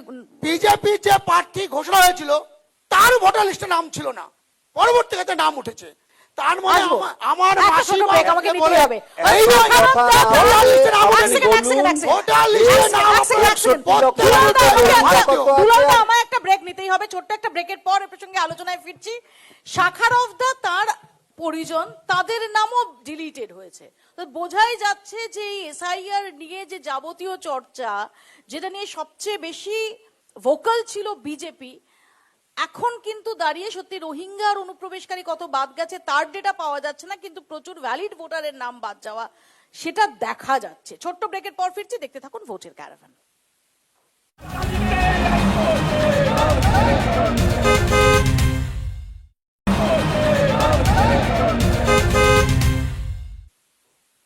ফিরে এলাম বিরতির পর। ভোটের ক্যারাভানে আরো একবার আপনাদের স্বাগত জানাই। আমরা নববর্ষের দিন চলে এসেছি বহরমপুরে। হাই ভোল্টেজ কেন্দ্র বহরমপুর এবং সেখানে নির্বাচনী যে উত্তাপ সেটার আঁচ নেওয়ার চেষ্টা করছি এবং আপনাদের ড্রয়িং রুমে পৌঁছে দেওয়ার চেষ্টা করছি। আমি রেহানের কাছে আসবো। রেহান, তো অনেকগুলো ফ্যাক্টর তো রয়েছে যেগুলো যথেষ্ট প্রশ্নের অবকাশ রাখে। প্রথমত হচ্ছে, আমি শুরুতেই যেটা বললাম যে এই অধীর রঞ্জন চৌধুরীকে তো আমরা দেখেছি যে সিপিআইএম এর বিরুদ্ধে লড়াই করতে। সিপিআইএম কোনো চেষ্টার কসুর করেনি এই অধীর রঞ্জন চৌধুরী তাকে পরাস্ত করতে। সেহেন অধীর রঞ্জন চৌধুরী সেই সিপিআইএম এর সঙ্গে জোটের আসন সমঝোতার মূল প্রবক্তা, এমনকি গলায় তাকে সিপিআইএম এর কাস্তে হাতুড়ি উত্তরী পড়ে যেতেও দেখা গেছে। এবং সেটাতে যে ফাইনালি কংগ্রেসের লাভের লাভ কিছু হয়নি তার একটা বড় নিদর্শন, তার বড় প্রমাণ হচ্ছে যে এবার এই জোটের পক্ষে যাচ্ছে না কংগ্রেস। এখন অধীর রঞ্জন চৌধুরী প্রদেশ সভাপতি নেই, শুভঙ্কর সরকার প্রদেশ সভাপতি, এবং 294টা আসনে এককভাবে লড়ার সিদ্ধান্ত নিয়েছে কংগ্রেস। এই ফ্যাক্টরগুলো কাজ করবে না? দেখুন, কখনো কখনো এবং আরেকটা প্রসঙ্গ যে আমরা দেখেছি যে প্রায়শই বিশেষ করে তৃণমূল কংগ্রেসের তরফ থেকে একটা অভিযোগ করা হয় যে অধীর রঞ্জন চৌধুরী নাকি গোপনে বিজেপির সঙ্গে হবনবিং করছেন। এবং আমরা দেখেছি কিছুদিন আগে মুর্শিদাবাদ জেলায় এসে জাস্ট এই সপ্তাহে অভিষেক বন্দ্যোপাধ্যায় তিনি নিশানা করে, তিনি একই সঙ্গে হুমায়ুন কবির, অধীর রঞ্জন চৌধুরী একই সঙ্গে নিশানা করেছেন, বলেছেন মিম ডিম টিম এরা সবাই মিলে জগা খিচুড়ি পাকাচ্ছে। দেখুন, প্রথম প্রশ্নে যেটা আপনি করলেন যে বামফ্রন্টের সঙ্গে যে জোটের ব্যাপারটা ছিল, কখনো কখনো বড় শত্রুকে হারানোর জন্য ছোট শত্রুর সঙ্গে কখনো কখনো জোট করতে হয়। তো এটা রাজনীতিতে নতুন নয়, এর আগেও আমরা দেখেছিলাম বাংলার মুখ্যমন্ত্রী। কিন্তু সেটা করতে গিয়ে কংগ্রেস কি পেল? কারণ তার আগে যদি আমরা দেখি মোটামুটি ভাবে, খুব খারাপ করলেও 9.5-10% ভোট একদম কিছু, বিশেষ করে মালদা মুর্শিদাবাদের যে পকেট, সেখানে কংগ্রেসের জন্য একদম সিকিউর ছিল। আজকে সেই পরিসংখ্যানটা কোথায় গিয়ে দাঁড়িয়েছে? মাঝখান থেকে আমরা কি দেখেছি? মুর্শিদাবাদে কংগ্রেসের ভূমিক্ষয় হয়েছে, মালদায় কংগ্রেসের ভূমিক্ষয় হয়েছে, অধীর রঞ্জন চৌধুরী নিজে হেরেছেন। তো সেই বিষয়ে একটাই কথা বলতে পারি যে যখন সেই সময়ে মনে হয়েছিল কংগ্রেসের নেতৃত্বে যে জোটের প্রয়োজন তৃণমূলের মতো সন্ত্রাসী দলের বিরুদ্ধে দাঁড়ানোর জন্য, তো সেই জায়গাটার জন্য জোটটা করা হয়েছিল। এবং এখন কংগ্রেস নেতৃত্বে মনে হয়েছে যে সিপিআইএম এর আমলে আপনাদের অভিযোগ, আপনাদের নাকি হাজার হাজার কর্মী খুন হয়েছিল। অবশ্যই সিপিএম এর আমলে হাজার হাজার, আপনাদের অভিযোগ, আমাদের না। জানি হাজার হাজার সমর্থককে মারা হয়েছে, নানা রকমের কিছু হয়েছে, কিন্তু সেই সমস্ত মানুষগুলো তো এখন আর বেঁচে নেই। আমরা যাদের সঙ্গে জোট করছি, কোনো দলের আদর্শ কিন্তু কখনোই খারাপ হয় না। সিপিএম বলুন, তৃণমূল বলুন, বিজেপি বলুন, আদর্শ কিন্তু কারোরই খারাপ নয়। নেতা বা নেত্রীরা চুরি করছে, মানুষের সঙ্গে অত্যাচার করছে, সেগুলো আলাদা জিনিস। কিন্তু যখন কোনো আদর্শের সঙ্গে আদর্শের জোট হয়, তখন কোনো খারাপ জিনিসের হাত থেকে বাঁচার জন্য কিন্তু করা হয়। আগে ছিল কংগ্রেস আর সিপিএম এর জোট, মানে প্রেম, এ প্রেম অমর প্রেম। আপনাদের সঙ্গে তো এখন এসে গেছে আপনার লিভ টুগেদার। আচ্ছা, এই জোটে আছি আর নেই। আচ্ছা, 1998 সালে আপনি একটা কথা বলুন সরকারব বাবু, 1998 সালে মমতা ব্যানার্জি যে রেলওয়ে মন্ত্রী ছিলেন, ওটা কার সরকারের জোটে ছিলেন? এবং 2003 সালে যিনি কয়লা মন্ত্রী ছিলেন, ওটা কোন সরকারের জোটে ছিলেন একটু বলুন। এটা তো আমি বলি, বলুন। কংগ্রেসের গর্বেই জন্ম নিয়েছে তৃণমূল কংগ্রেস, যাই কংগ্রেস তাই তৃণমূল। আরএসএস এর গর্বে তৃণমূলের জন্ম, একদম। সেটা আপনি বলতে এবং পারেন। যে কারণে এখন তো বলবেন, যে একটু আগে কারণে বললাম, বাংলার একটু মুখ্যমন্ত্রী আগে কিছুদিন দেখলেন, আগে বললেন, কংগ্রেস আর CPM এর জোটের কথা, বাংলার এখনই আবার মুখ্যমন্ত্রী লিভ টুগেদার হয়ে গেল। কিছুদিন আগে বললেন যে পুরনো আরএসএস ভালো, নতুন আরএসএস খারাপ। তো এখান থেকেই তো বোঝা যাচ্ছে যে পুরনো আরএসএস এর সঙ্গে তার একটা এটা সম্পর্ক কোন ছিল। নেতার কোন নেত্রী, কোনটা আদি বিজেপি, কোনটা নব্য বিজেপি, কে ভালো এবং কে খারাপ, এবং আলাদা বিষয়। এটা বিজেপির বিষয় নয়। আরএসএস এর বার্ষিক সম্মেলনে 2003 সালে বাংলার মুখ্যমন্ত্রী সেখানে উপস্থিত ছিলেন। এবং প্রণব মুখার্জি ছিলেন। আরএসএস এর বার্ষিক সম্মেলনে আরে প্রণব প্রণব মুখোপাধ্যায় মুখার্জি ছিলেন না? প্রণব মুখোপাধ্যায় আপনি কি করলেন? আগে তথ্য জেনে এসে বসুন। না, অবশ্যই আরএসএস এর উপস্থিতি ছিলেন এবং তিনি সেখানে বলেছিলেন যে আমার আরএসএস তৃণমূল একটা ক্ষমতা নাই। দেশপ্রেমী বাবুল সংগঠন, সুপ্রিয় আমাদের দেশপ্রেমী মন্ত্রী সংগঠন ছিলেন বলেছিলেন। বহরমপুরে। ঠিক আছে। আচ্ছা, এক সেকেন্ড, আমি একটু শুনুন এক মিনিট, আরএসএস কোন রাজনৈতিক দল নয়, ভারতবর্ষের প্রতিষ্ঠিত সামাজিক প্রতিষ্ঠান। আমি আসবো। প্রতিমার পেছনে যে চালাটা না, please, থাকে আমি- ওই চালাটা হচ্ছে আরএসএস। আমি আসবো প্লিজ, আমি একটু সঞ্জয় বাবুর বিজেপির কাছে যে প্রতিমাটা তার এক পেছনে সেকেন্ড, চালাটা এক সেকেন্ড, RSS এটা শাখারব বাবু যেমন বলছেন, আবার শাখারব বাবু এটাও সত্যি, এবার আপনাদের যদি 294 আসনে প্রার্থী তালিকা দেখা হয় তাহলে সেখানে আরএসএস এর ছায়া কতটা রয়েছে সেটা স্পষ্টভাবে বোঝা যাবে। মোটামুটি ভাবে রাজনীতি সম্পর্কে যারা পর্যবেক্ষণ করি, যারা ফলো করি রাজনীতি, সেটা বুঝতে অসুবিধা হওয়ার কথা নয় যে এবারের লিস্টে আরএসএস এর প্রভাব কতটা। আমি আসবো, আমি এখানে একটু সঞ্জয় বাবুর কাছে আসি, যে সঞ্জয় বাবু সমস্ত রকম ভাবে অধীর রঞ্জন চৌধুরীকে পরাস্ত করে আপনারা ফাইনালি মানে এটা ইগোর লড়াই নিয়ে গেলেন, মানে ফাইনালি সত্যি কি বহরমপুরের বা মুর্শিদাবাদের রাজনীতির কোনো ভালো কিছু হলো? এই যে কে কার গর্ভে জন্ম, কে কার সাথী, এসব ইরিলেভেন্ট। নাকি মুর্শিদাবাদ জেলায় মুর্শিদাবাদ জেলায় অধীর চৌধুরীকে পরাস্ত করতে গিয়ে আপনারা বিজেপির জন্য জমি তৈরি করে দিলেন? না, আমরা তৃণমূল কংগ্রেস, আমাদের নেত্রী, আমাদের নেতা, এরা কেউই কিন্তু এইরকম ভাবনার বশবর্তী নন। এখন আমাদের কাছে সব থেকে বড় চ্যালেঞ্জ যে মানুষগুলো এসআর এর লাইনে দাঁড়িয়ে হেকল্ড হচ্ছে এবং এই এত নাম বাদ যাচ্ছে, শাখারবদা তার পরিবারের কথা বললেন, এখানে যে চক্রান্তটা চলছে, যেহেতু একটা নির্দিষ্ট কমিউনিটি মুসলিমরা এবং ওই আমাদের বর্ডার লাইনের যে মতুয়া সম্প্রদায় আছে, যারা কাটার ভয়ে ইলিশ আপনি মাছ খাবেন না, এটা হতে পারে না। এক সেকেন্ড বলতে দিন, ইলিশ মাছে কাটা আছে তো ইলিশ মাছ খাবেন এক না, তা সেকেন্ড হতে বলতে পারে দিন। না। আজকে স্মৃতি ইরানি বলেছেন যে শাখারবদার কাটা বেচে relative ইলিশ খাইয়ে দেবো, তাই জন্য শাখারবদা আজকে ব্যাপারটা ক্রমশ আমি একটা মাঝে প্রশ্ন করছি এক এক করে রেহান এক এক করে না, বলতে না, দিতে হবে। সে তো আমি আমরা সবাইকে বলছি। আনইন্টারাপ্টেড বলতে দিচ্ছি যে please। স্মৃতি ইরানি যা বলেছেন, আমরা বারবার একটা কথাই বলি যে এই যে এত কিছু নির্বাচনী ইস্তেহার অমিত শাহ হিন্দিতে এসে পাঠ করে গেলেন, এ সবটাই হচ্ছে পোস্ট ডেটেড চেক। যে চেক 2014 সাল থেকে আজ পর্যন্ত অভিজ্ঞতা বলছে যে এটা ডেফিনেটলি প্রতিটা চেক বাউন্স করবে। স্মৃতি ইরানি যা বলছেন, এরপরে সব মাংসের দোকান বন্ধ হবে, কারণ এটা দেখা যাচ্ছে মহারাষ্ট্র বা বিভিন্ন রাজ্যে। এইগুলো প্রসঙ্গ নয়, প্রসঙ্গ হচ্ছে বাংলার বঞ্চনা, বাংলার মানুষের যে অত্যাচারিত হওয়া। এই যে এসআইআর এ আপনারা দেখছেন যে 63% হিন্দু এবং 34% মুসলিম বাদ গেছে। এখানে এই যে মানুষগুলো বৈধ ভোটার, সামান্য নামের মিসম্যাচ, বাবা মায়ের সাথে বয়সের ডিফারেন্স, সঙ্গীর সাথে বয়সের ডিফারেন্স, সেটা ফেলে দিল আপনার বিবেচনাধীনের। তো এগুলো হয় আমাদের এখানে নবাব পরিবারের 250 বছর ধরে বাস করছেন যারা, সামান্য একটু বানানের সমস্যায় তারা এবার ভোটাধিকার আমি আশীর্বাদ হারাচ্ছে। দুলালদার কাছে এক সেকেন্ড SI না, শাখারবদা এক এক করে এই সবের বিরুদ্ধে আমাদের লড়াইটা। সবাইকে এক এক করে আচ্ছা, এক এক করে এটার সঙ্গী এটা নিয়ে আমরা ভাবিত নই। এক সেকেন্ড সঞ্জয় বাবু আচ্ছা, এসআইআর SIR এক সেকেন্ড না প্লিজ। এসআইআর এর শুরুটা, দুলালদা একটু মৃদুভাষী বলে আপনারা এসআইআর বলতে দেবেন না, এটা যখন হতে পারে শুরু না। হলো 2002 সাল ধরেই, তখন কোনো সমস্যা ছিল না। আমরাও আশা করেছিলাম খুব সুষ্ঠুভাবে হবে, কিন্তু আমরা লক্ষ্য করলাম যে নির্বাচন কমিশনের মতলবটা অন্য। কেন্দ্রীয় সরকার, নির্বাচন কমিশনকে স্টিয়ারিংটা কেন্দ্রীয় সরকারের হাতে। নির্বাচন কমিশন একের পর এক রোজ পরিবর্তিতভাবে আসলো, কোনো রাজ্যে যা হলো না এই রাজ্যে তা হলো, এবং তার দায় তৃণমূল অস্বীকার করতে পারে না।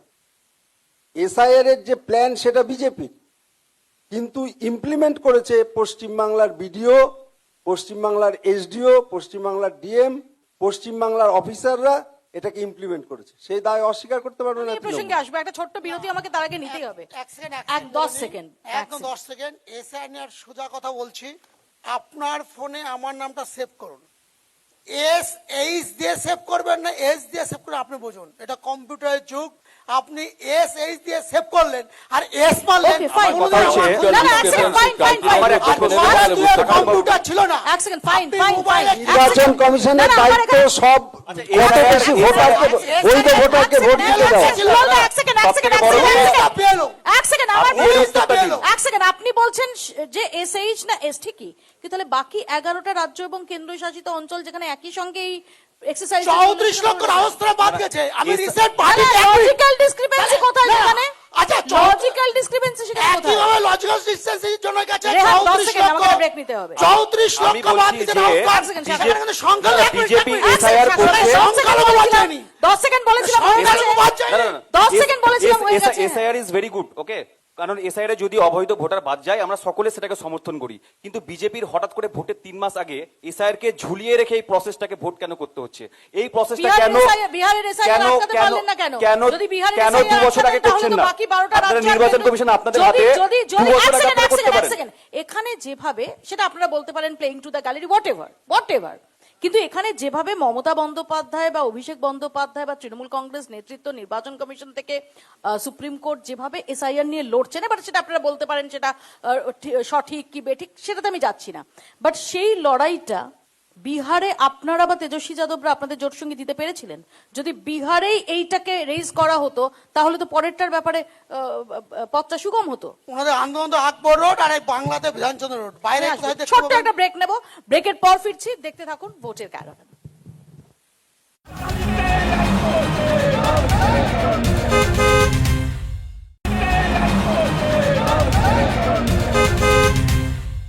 ক্যারাভান দেখছেন বহরমপুর থেকে সরাসরি। আমি একটু অডিয়েন্সে যাব, আমার সহকর্মী কল্যাণদা আমার সঙ্গে রয়েছেন, কল্যাণদার কাছ থেকে একটু প্রশ্ন নেওয়ার চেষ্টা করব। কল্যাণদা,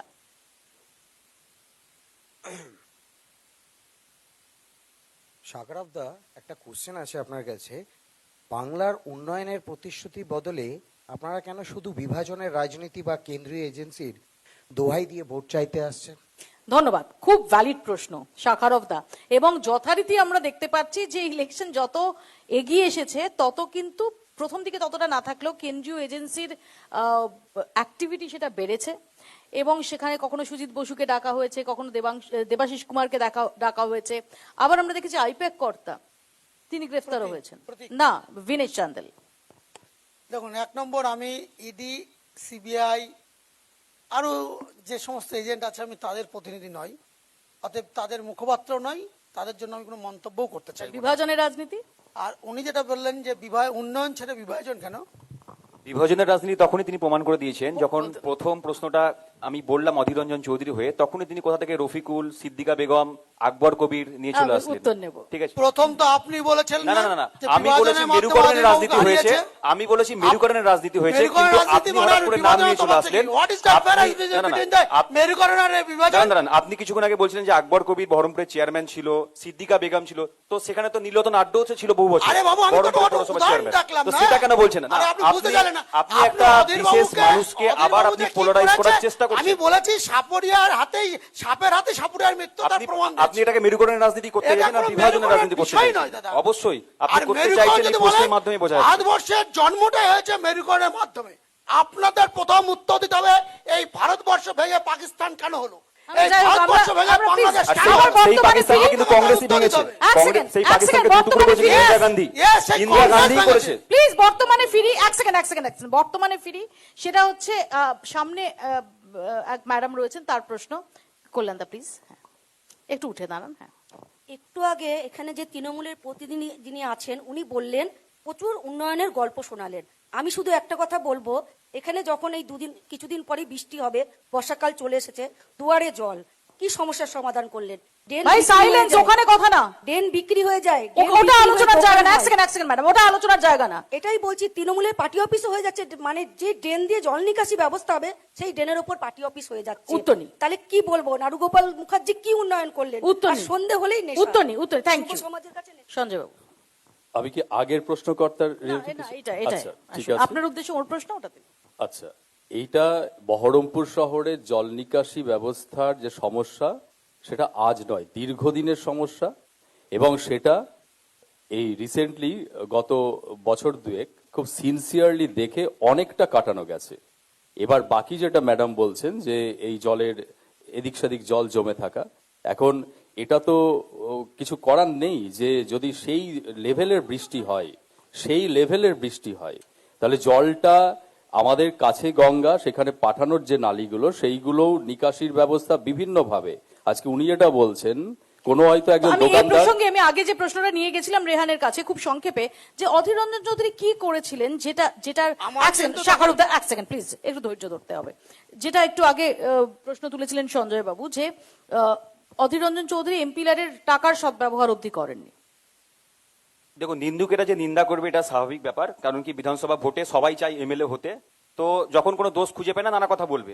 কিন্তু অধীর চৌধুরী যে বহরমপুরকে যেভাবে সাজিয়েছে, আজ থেকে বহু পুরনো লোক যারা বহরমপুরে থাকে জিজ্ঞাসা করবেন, সারা বহরমপুরের লাইট, রাস্তা, এগুলো আপনারা বাদ দিন, এর বাইরে যে মেন মেন আমার কাজ একটা তিনি অন্য প্রশ্ন করেছেন। আছে রেহান, সেটা হচ্ছে যেবার ন্যায়যাত্রা 2024-এর জানুয়ারির শেষ যখন ন্যায়যাত্রা হলো রাহুল গান্ধীর, এই বহরমপুরের ওপর দিয়ে আমরা দেখলাম যে ন্যায়যাত্রা গেল, কিন্তু বহরমপুরে তিনি মালদায় কিছু বক্তব্য জনগণের উদ্দেশ্যে রাখলেও বহরমপুরে তিনি রাখলেন না।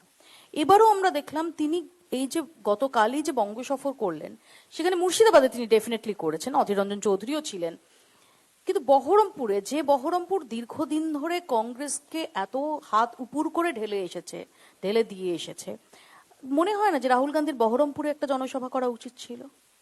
দেখুন, এটা পুরো কংগ্রেস, প্রদেশ কংগ্রেস কমিটির দায়িত্ব এই ব্যাপারে। সেটা তো আমি জানি আমার কার জানা নেই, দায়িত্ব, কিন্তু হলে ভারত জোড়ো ভালো হতো ন্যায় কি ভালো হতো? অবশ্যই ভালো হতো, কিন্তু শামশেরগঞ্জ তো এখান থেকে খুব একটা দূরে নয়, ওখান থেকে ওখানে। কিন্তু শামশেরগঞ্জ আর বহরমপুর, যে বহরমপুরে প্রতিদ্বন্দ্বিতা কে করছেন আজকে, যতই সাগারব বাবু বলুন, যিনি লোকসভায় 2019 থেকে 2024 পর্যন্ত লোকসভায় কংগ্রেসের, অর্থাৎ যারা প্রধান বিরোধী দল, তাদের দলনেতা ছিলেন, সেখানে বহরমপুরে একটা সভা করবেন না রাহুল গান্ধী?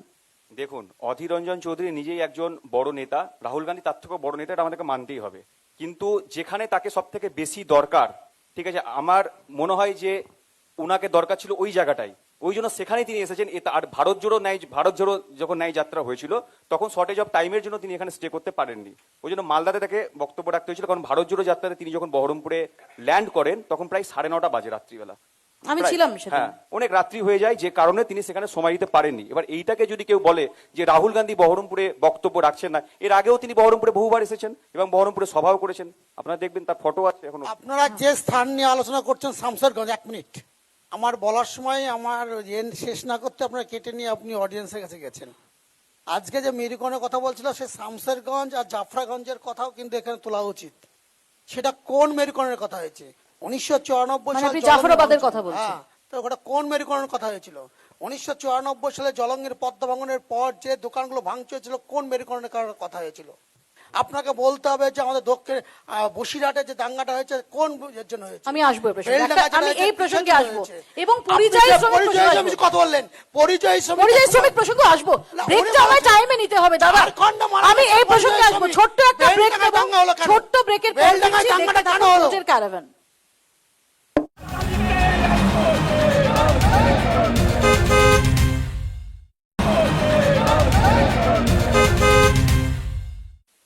ফিরে এলাম বিরতির পর, আপনারা দেখছেন ভোটের ক্যারাভ্যান। বহরমপুর থেকে সরাসরি বিভাজনের রাজনীতি নিয়ে কথা হচ্ছিল। সাম্প্রতিক অতীতে এই বহরমপুর যে জেলায় অবস্থিত, এই মুর্শিদাবাদ, সেখানে এমন কিছু ঘটনা ঘটেছে যেগুলো নিয়ে আলোচনা করাটা, সেটা না করার কোনো অবকাশ নেই। স্পর্শকাতর বিষয়, কোনো সন্দেহ নেই। আমি সমস্ত স্পিকারদের বলবো যে যেমন এটা ঘটেছে, এটা বাস্তব, এটা থেকে শাই অ্যাওয়ে করার জায়গা নেই। আবার একই সঙ্গে আমরা শুভবুদ্ধি সম্পন্ন নাগরিক হিসেবে যেন বিষয়টাকে, এই আলোচনাটাকে যথেষ্ট সংবেদনশীল এবং দায়িত্বশীল একটা জায়গায় রাখতে পারি, এটা আমি সবার কাছে অনুরোধ করব। আমি এখানেই আসবো সঞ্জয় বাবুর কাছে। সঞ্জয় বাবু, সাম্প্রতিক অতীতে মুর্শিদাবাদে আমরা একের পর এক, শামশেরগঞ্জ থেকে বেলডাঙ্গা, একের পর এক ঘটনা দেখেছি। আমাদের এই বহরমপুরের সতীর্থ সাংবাদিক, তাকে আমরা যেভাবে হেনস্থা হতে দেখেছি, আমারই সতীর্থ, তাকে এমন ভাবে আমরা হেনস্থা হতে দেখেছি, সেখানে পুলিশ প্রশাসনের ভূমিকা বড়সড় প্রশ্নের মুখে পড়েছিল। এগুলো তো ডেফিনেটলি আপনাদের এই প্রশ্নের জবাবদিহি করতে হবে। নিশ্চয়ই করতে হবে, এবং মানে প্রশ্নের জবাবদিহি নয়, এই যে ঘটনাগুলো ঘটছে এগুলো তো ডেফিনেটলি কন্ডেম করা হচ্ছে, এবং এগুলো মোটেও সমর্থনযোগ্য নয়।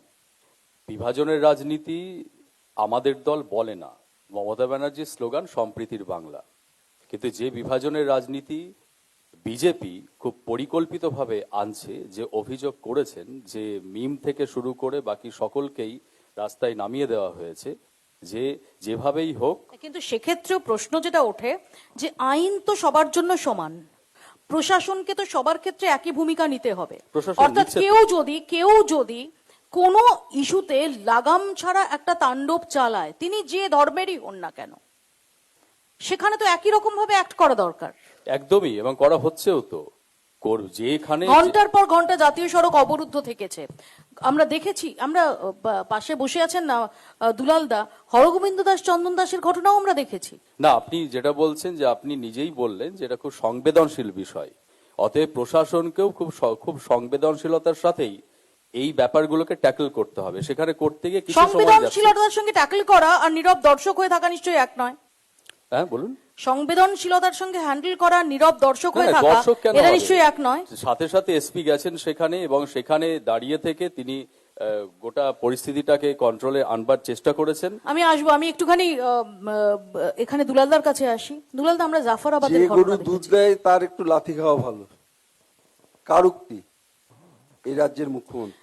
একই সঙ্গে দুলালদা, আমি একটু স্মরণ করিয়ে দিই, হরগোবিন্দ দাস চন্দন দাসের ওই ভয়ঙ্কর পরিণতির পর মুর্শিদাবাদ সিপিআইএম এর তরফ থেকে প্রথম যে বিবৃতি দেওয়া হয়েছিল, হরগোবিন্দ দাস চন্দন দাস আপনাদের কর্মী ছিলেন, সেখানে কিন্তু তাদের নাম উল্লেখ করা হয়নি। পরবর্তীকালে যখন ব্যাপক একটা শোরগোল প্রতিবাদ এটা শুরু হয়, তখন একটা রিভাইজড বিবৃতি আসে, এবং চন্দন দাস, হরগোবিন্দ দাসের পরিবার, তারা বলছেন শুভেন্দু অধিকারী পাশে ছিলেন, তারা বিজেপিকে সমর্থন করবেন। ঠিক, আমি বলছি যে আপনি জানেন কিনা জানি না, হরগোবিন্দ দাস এবং চন্দন দাসের দুর্ভাগ্যজনক মৃত্যু, তার মূলে ছিল তার আগের দিনের ওয়াকফ সম্পত্তি নিয়ে গন্ডগোল। তারপরে সেটা গিয়ে পড়লো ওখানে হিন্দু মুসলমান হলো, যারা দীর্ঘদিন একসাথে বসবাস করছিলেন। এবং আমরাই প্রথম সেই টিমে আমিও ছিলাম। মোহাম্মদ সেলিম, মীনাক্ষী মুখার্জি তারা গিয়েছিলেন। মীনাক্ষী ছিল না, মোহাম্মদ সেলিম ছিল, আমি ছিলাম, এই জেলার সেক্রেটারি জামির মোল্লা ছিলেন।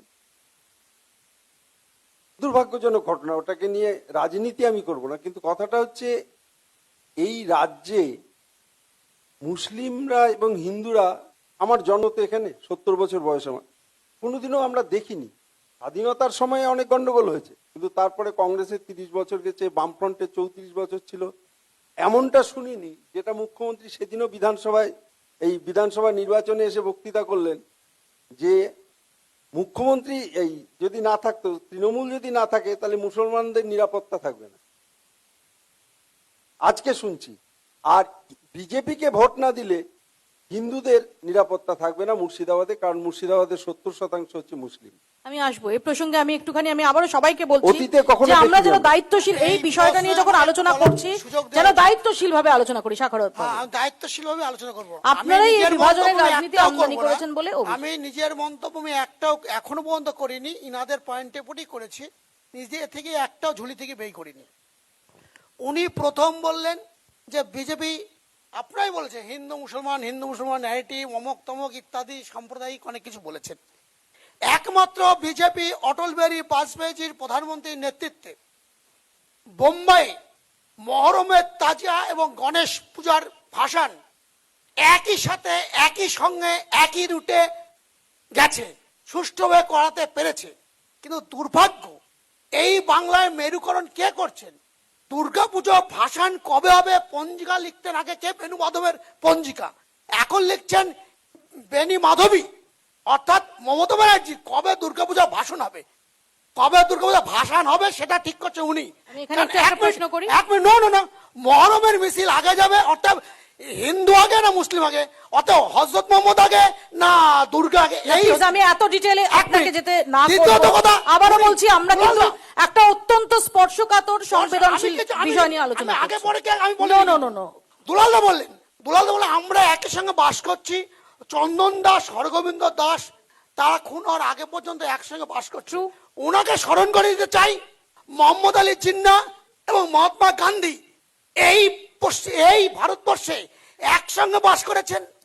আমরা জানি এবার পয়েন্ট প্লিজ, এবার আমার একটা প্রশ্ন। এই জন্যই বাংলায় এবার শুনুন, আবার বিভাজন হবে। এবার শুনুন। সেই দুলাল এক সেকেন্ড, এর মধ্যে আমরা কি দেখলাম? এক সেকেন্ড, এই জেলাতে হবে। এই জেলাতেই 6 ডিসেম্বর বাবরি মসজিদের শিলান্যাস, হুমায়ুন কবির তিনি নতুন পার্টি গঠন করে ফেললেন এবং সাম্প্রতিক একটা স্টিং অপারেশনের ভিডিও, যেটা নিয়ে হুমায়ুন কবির প্রথমে বললেন এআই।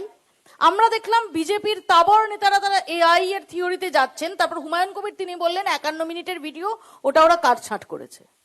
হুমায়ুন কবিরকে দিয়ে আপনাদের এত, হুমায়ুন কবিরকে ডিফেন্ড করতে আপনারা নামলেন কেন? কে হুমায়ুন কবিরকে ডিপেন্ড করছে?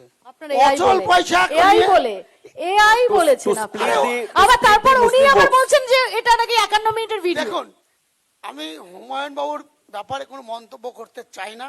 অপ্রাসঙ্গিককে প্রাসঙ্গিক করার আচ্ছা, বেগতিক দেখলে এক ভিডিওতে এক তো করে, এক এক করে, ওখানে এক এক বলা হচ্ছে যে বিজেপি প্রায় 1000 এটা কোটি টাকা হুমায়ুন তৃণমূল, কবিরকে এক মিনিট দিয়েছে। শুনেন, তৃণমূল কংগ্রেস বুঝে গেছে 26 নির্বাচন তৃণমূলের বিসর্জন।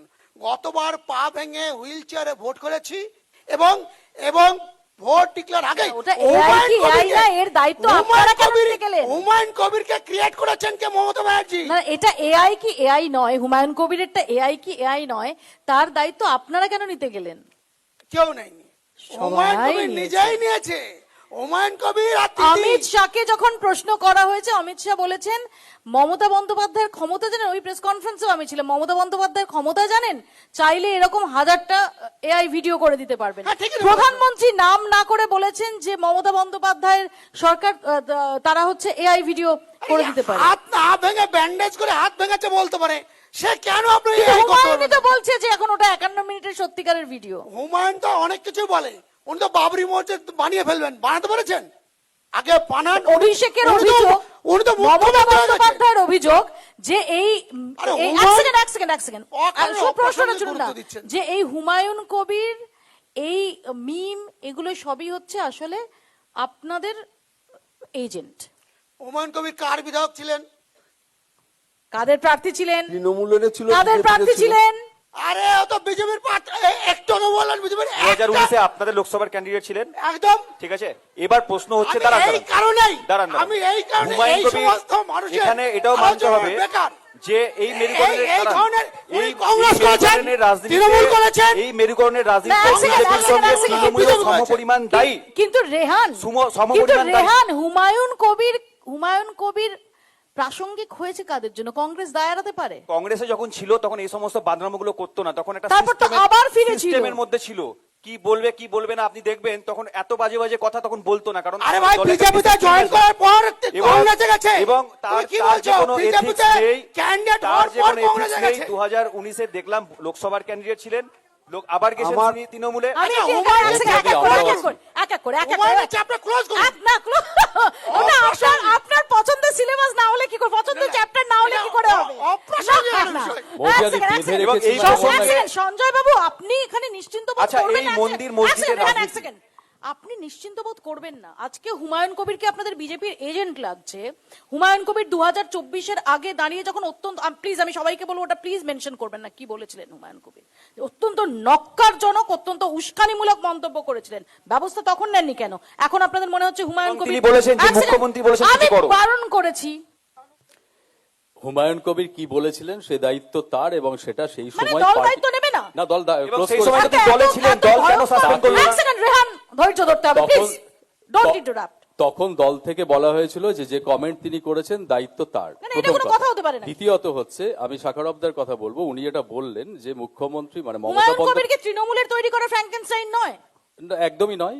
ও বরাবরই এই দল সে দল করে বেরিয়েছে। আজকে প্রমাণ হয়ে গেছে যে আলটিমেটলি বিজেপির এজেন্ট, যে 1000 কোটি টাকা নিয়ে কি কাজটা করতে তা যাচ্ছে। আমি খুব সংক্ষেপে একটু না, আসি। আজ মৌপিয়াদি একটা কথা আমি বলবো, সেটা হচ্ছে যে উনি এটা বললেন যে এই যে সিম্প্যাথি পলিটিক্স আনার, যেটা মমতা ব্যানার্জির সংক্ষেপে বিরুদ্ধে উনি অভিযোগ আনলেন, অ্যাকচুয়ালি 2014 সালে মোদি যখন প্রথম ভোটে লড়েন, সংক্ষেপে। যে আমি চাওয়ালা বলে যে এলিট সেকশন যাতে ওকে কোনোভাবে কোশ্চেন না সেটা তো করতে পারে, political, এক সেকেন্ড, না সেটা তার মানে সব ক্ষেত্রেই। এটা চলছে না, কিন্তু। প্লিজ এক সেকেন্ড, আমি এখানে একটুখানি একটা ব্রেকে যাওয়ার সময় আমি তার আগে দুলালদার কাছে আসি। দুলালদা, এই গোটা এই হুমায়ুন কবির এপিসোডটায় আপনি মিটিমিটি হাসছিলেন, মন বোঝার চেষ্টাও তো হয়েছে নিউ টাউনের 5 তারা হোটেলে, হ্যাঁ। মনও দিল না বধূ, এখন আপনি হাসছেন কিন্তু মন বোঝার চেষ্টা তো হয়েছে। মিটিং ফিক্স হয়ে গেছিল। এবং এইখানে রানীনগরে প্রেমে ব্যর্থ। এক সেকেন্ড, প্রেমে ব্যর্থ মোহাম্মদ সেলিম আর হুমায়ুন কবির। 2024-এর পরিসংখ্যান অনুযায়ী রানীনগরে 700-র কাছাকাছি ভোটে বামেরা এগিয়ে রয়েছে। সেই ইকুয়েশন মাথায় রেখে হুমায়ুন কবিরের মন বুঝতে যাবেন আপনারা? হুমায়ুন কবিরের মন বোঝার প্রয়োজন ছিল না। স্পষ্ট কথা। আমার কথাটা হচ্ছে যে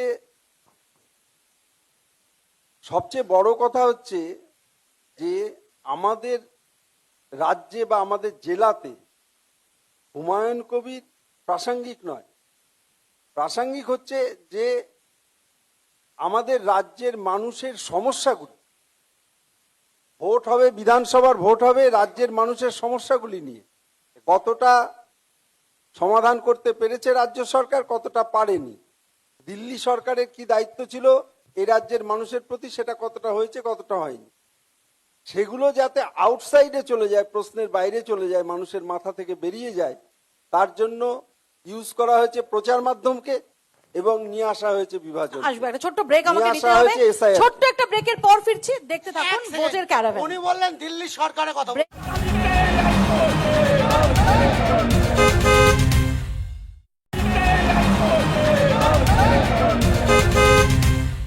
ফিরে এলাম বিরতির পর। আপনারা দেখছেন ভোটের ক্যারাভ্যান বহরমপুর থেকে সরাসরি। আমার সহকর্মী কল্যাণদা আমার সঙ্গে রয়েছেন। আমি কল্যাণদাকে রিকোয়েস্ট করবো অডিয়েন্স থেকে দুটো প্রশ্ন নিয়ে নিতে। কল্যাণদা প্লিজ। আমি প্রশ্ন করব বিজেপির কাছ থেকে যে এই যে রান্নার গ্যাস এর যে হাহাকার পড়েছে, সাধারণ মানুষের যে এত হয়রানি, আসছে দিন কি এটাই বলে? Thank you. শাখারভ দা। আপনারা ভুলে যাচ্ছেন এই গ্যাস যেটা নিয়ে বলছে, আমি খুব আনন্দ পেলাম আপনার এই ধরনের প্রশ্নে। কারণ এই গ্যাসের সিলিন্ডার, গ্যাসের কানেকশন নিতে গেলে আগে এমপি আর এমএলএদের কোটায় নিতে হতো, আর বাজপেয়ীজির আশীর্বাদে আপনাদের ঘরে ঘরে গ্যাস সিলিন্ডার পৌঁছে গেছে পাইপের মাধ্যমে। শাখারভ দা, আপনি তো সেরকম কথা বলছেন যে রুটি পাওয়া যাচ্ছে না, তাহলে কেক খাও। 400 টাকার গ্যাস আজকে কত টাকায় নিতে হয়? আপনাকে প্রশ্নটা করেছে রেটটা কেন বেড়েছে, প্রশ্নটা আপনি তো মূল্যের, ঠিক প্রসঙ্গটাকে চেঞ্জ করে অ্যাসপেক্টটাকে চেঞ্জ করে ফেলেন। না, কোনো চেঞ্জ করিনি। এত বাড়ছে কেন গ্যাসের প্রাইস? গ্যাসের দাম কংগ্রেস কেন? শাসনে 400 টাকা ছিল। আরে সেটা কেন এই আপনার জায়গায় গায়ে যে জামাটা ছিল সেই জামাটা আজ থেকে 10 বছর আগে কত ছিল, আজকে কত এসছে ওটা তো সেটাকে BJP বলুন। দ্রব্যমূল্য আগে আমি বৃদ্ধি, 5 টাকা কেজি দ্রব্য- চাল খেয়েছি। দ্রব্যমূল্য জামার বৃদ্ধিতে গ্যাসের- বেড়েছে, গ্যাসের জামার দামে গ্যাস তফাৎ এক জিনিস আছে। নয়। আরে দিদি ভাই, এটা আমি একটা 5 essential টাকা commodity। কেজি চাল খেয়েছি। গোটা ভারতবর্ষ আজকে জুড়ে 50 টাকা কেজি দ্রব্যমূল্য চাল বৃদ্ধির কিনেছি। অভিযোগটাই তো বিজেপির এগ্রিকালচার গুডসের দাম বাজপেয়ী সরকার 1 মিনিট তুলাতে প্রশ্ন আমায় করেছে। 400 টাকা যখন এক- গ্যাসের এক- দাম আমাকে ছিল, বলেছে, আন্দোলন আপনারা করতেন। এক সেকেন্ড, এক ডোন্ট সেকেন্ড, ডিস্টার্ব মি। এক সেকেন্ড। এগ্রিকালচার 350 টাকায় বাজপেয়ী গ্যাসের সিলিন্ডার দিয়েছেন। আচ্ছা, এবার পরের প্রশ্নে চলে যাই। 350 টাকায়। আগামী দিনে 2000 টাকায় গ্যাস কিনবেন, অপেক্ষায় থাকুন। আপনার মাইনা 50,000 টাকা হবে। দিয়ে বাড়াবে বিজেপি সরকার। বিজেপি সরকার এই রাজ্যে ক্ষমতা আসার পরেই দিয়ে হবে আমি কেন্দ্রের এটা হারে। এটা এটা- এটা- বিজেপি সরকার আসছে না। সঙ্গে সঙ্গে এক সেকেন্ড, নয়ডায় কি হচ্ছে একটু খোঁজ নিন। বিজেপি সরকার আসছে না। এক সেকেন্ড, নয়ডায় কি হচ্ছে একটু খোঁজ নিন। এক আসছে সেকেন্ড, মানে কি? এক সেকেন্ড, রেহান প্লিজ। আরেকটা প্রশ্ন নেব প্লিজ, সংক্ষেপে। নমস্কার মুপিয়াদি, একটা জিনিস আমি বলি, আমি অন্য ঘটনা আছে, একটা প্রশ্ন রাখবো। আমরা হিন্দু, আমাদের বিভাজন রাজনীতি নেই, এখানে সম্প্রীতিতে থাকি, কিন্তু হিন্দু বড় আবেগ হলে রাম আমাদেরও বড় আবেগ হিন্দু হিসাবে, আমি তৃণমূল করি। কিন্তু বিষয়টা হচ্ছে এই রাম মন্দির করে শাখারভ বাবু নভেম্বর মাসের শেষ সপ্তাহে ডিসেম্বরে আপনার এবিপি কি বলে আনন্দবাজার পত্রিকায় এবং কোনো কিছু মিডিয়ার নাম কিছু করবেন। মিডিয়াতে বলেছেন যে রাম মন্দির মুছে হচ্ছে এবং সঠিক জায়গা হচ্ছে, কিন্তু এখনো পর্যন্ত দেখলাম না উনি শিলান্যাস কোথায় করেছেন। ধন্যবাদ। নিজের পাড়ার উত্তর মন্দিরে নিয়ে ঠিক আছে। তিনি শিলান্যাস করতে ধন্যবাদ। গেছিলেন, উত্তর নিয়ে দুর্গা নিন। মন্দিরের ধন্যবাদ। উত্তর এখনো নিয়ে নিন। মন্দির করতে এক সেকেন্ড, পারেননি। ধন্যবাদ। উত্তরটা নিয়ে নিন। রাম ভক্ত আমরা, উত্তরটা নিয়ে নিয়ে এবার থামতে হবে। কোথায় হচ্ছে শিলান্যাস? উনি একদম ঠিক বলেছেন। কোথায় হচ্ছে? 6ই ডিসেম্বর, তারিখটা বলতে পারেন না, আমি বলে দিলাম। সংক্ষেপে প্লিজ। আমি দুর্ভাগ্য, আমি আতঙ্কিত। বিজেপি সরকার না আসলে আমি সেই জায়গা স্থান ঘোষণা করতে পারছি না, কারণ এখানে ল্যান্ড মাফিয়া। আমি আজকে এখানে আছি, কাল সকালবেলায় আমার বাড়িটা আমার নামে আছে কিনা সন্দেহ। উনি সেটা নিজেও জানেন। উনি যে এলাকায় বাস করছেন আমাদের অনেকের জমি পরের দিনকে নেই। আপনাকে দায়িত্ব নিয়ে বলছি, বহরমপুর সহ অনেক জলাশয় ভর্তি করেছে ব্যক্তি নামে।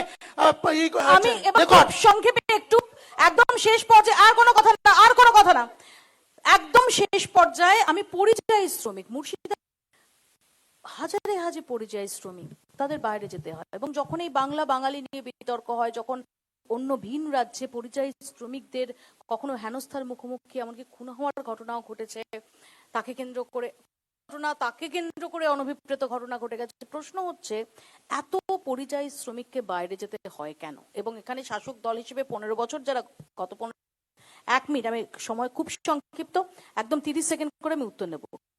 সঞ্জয় বাবু।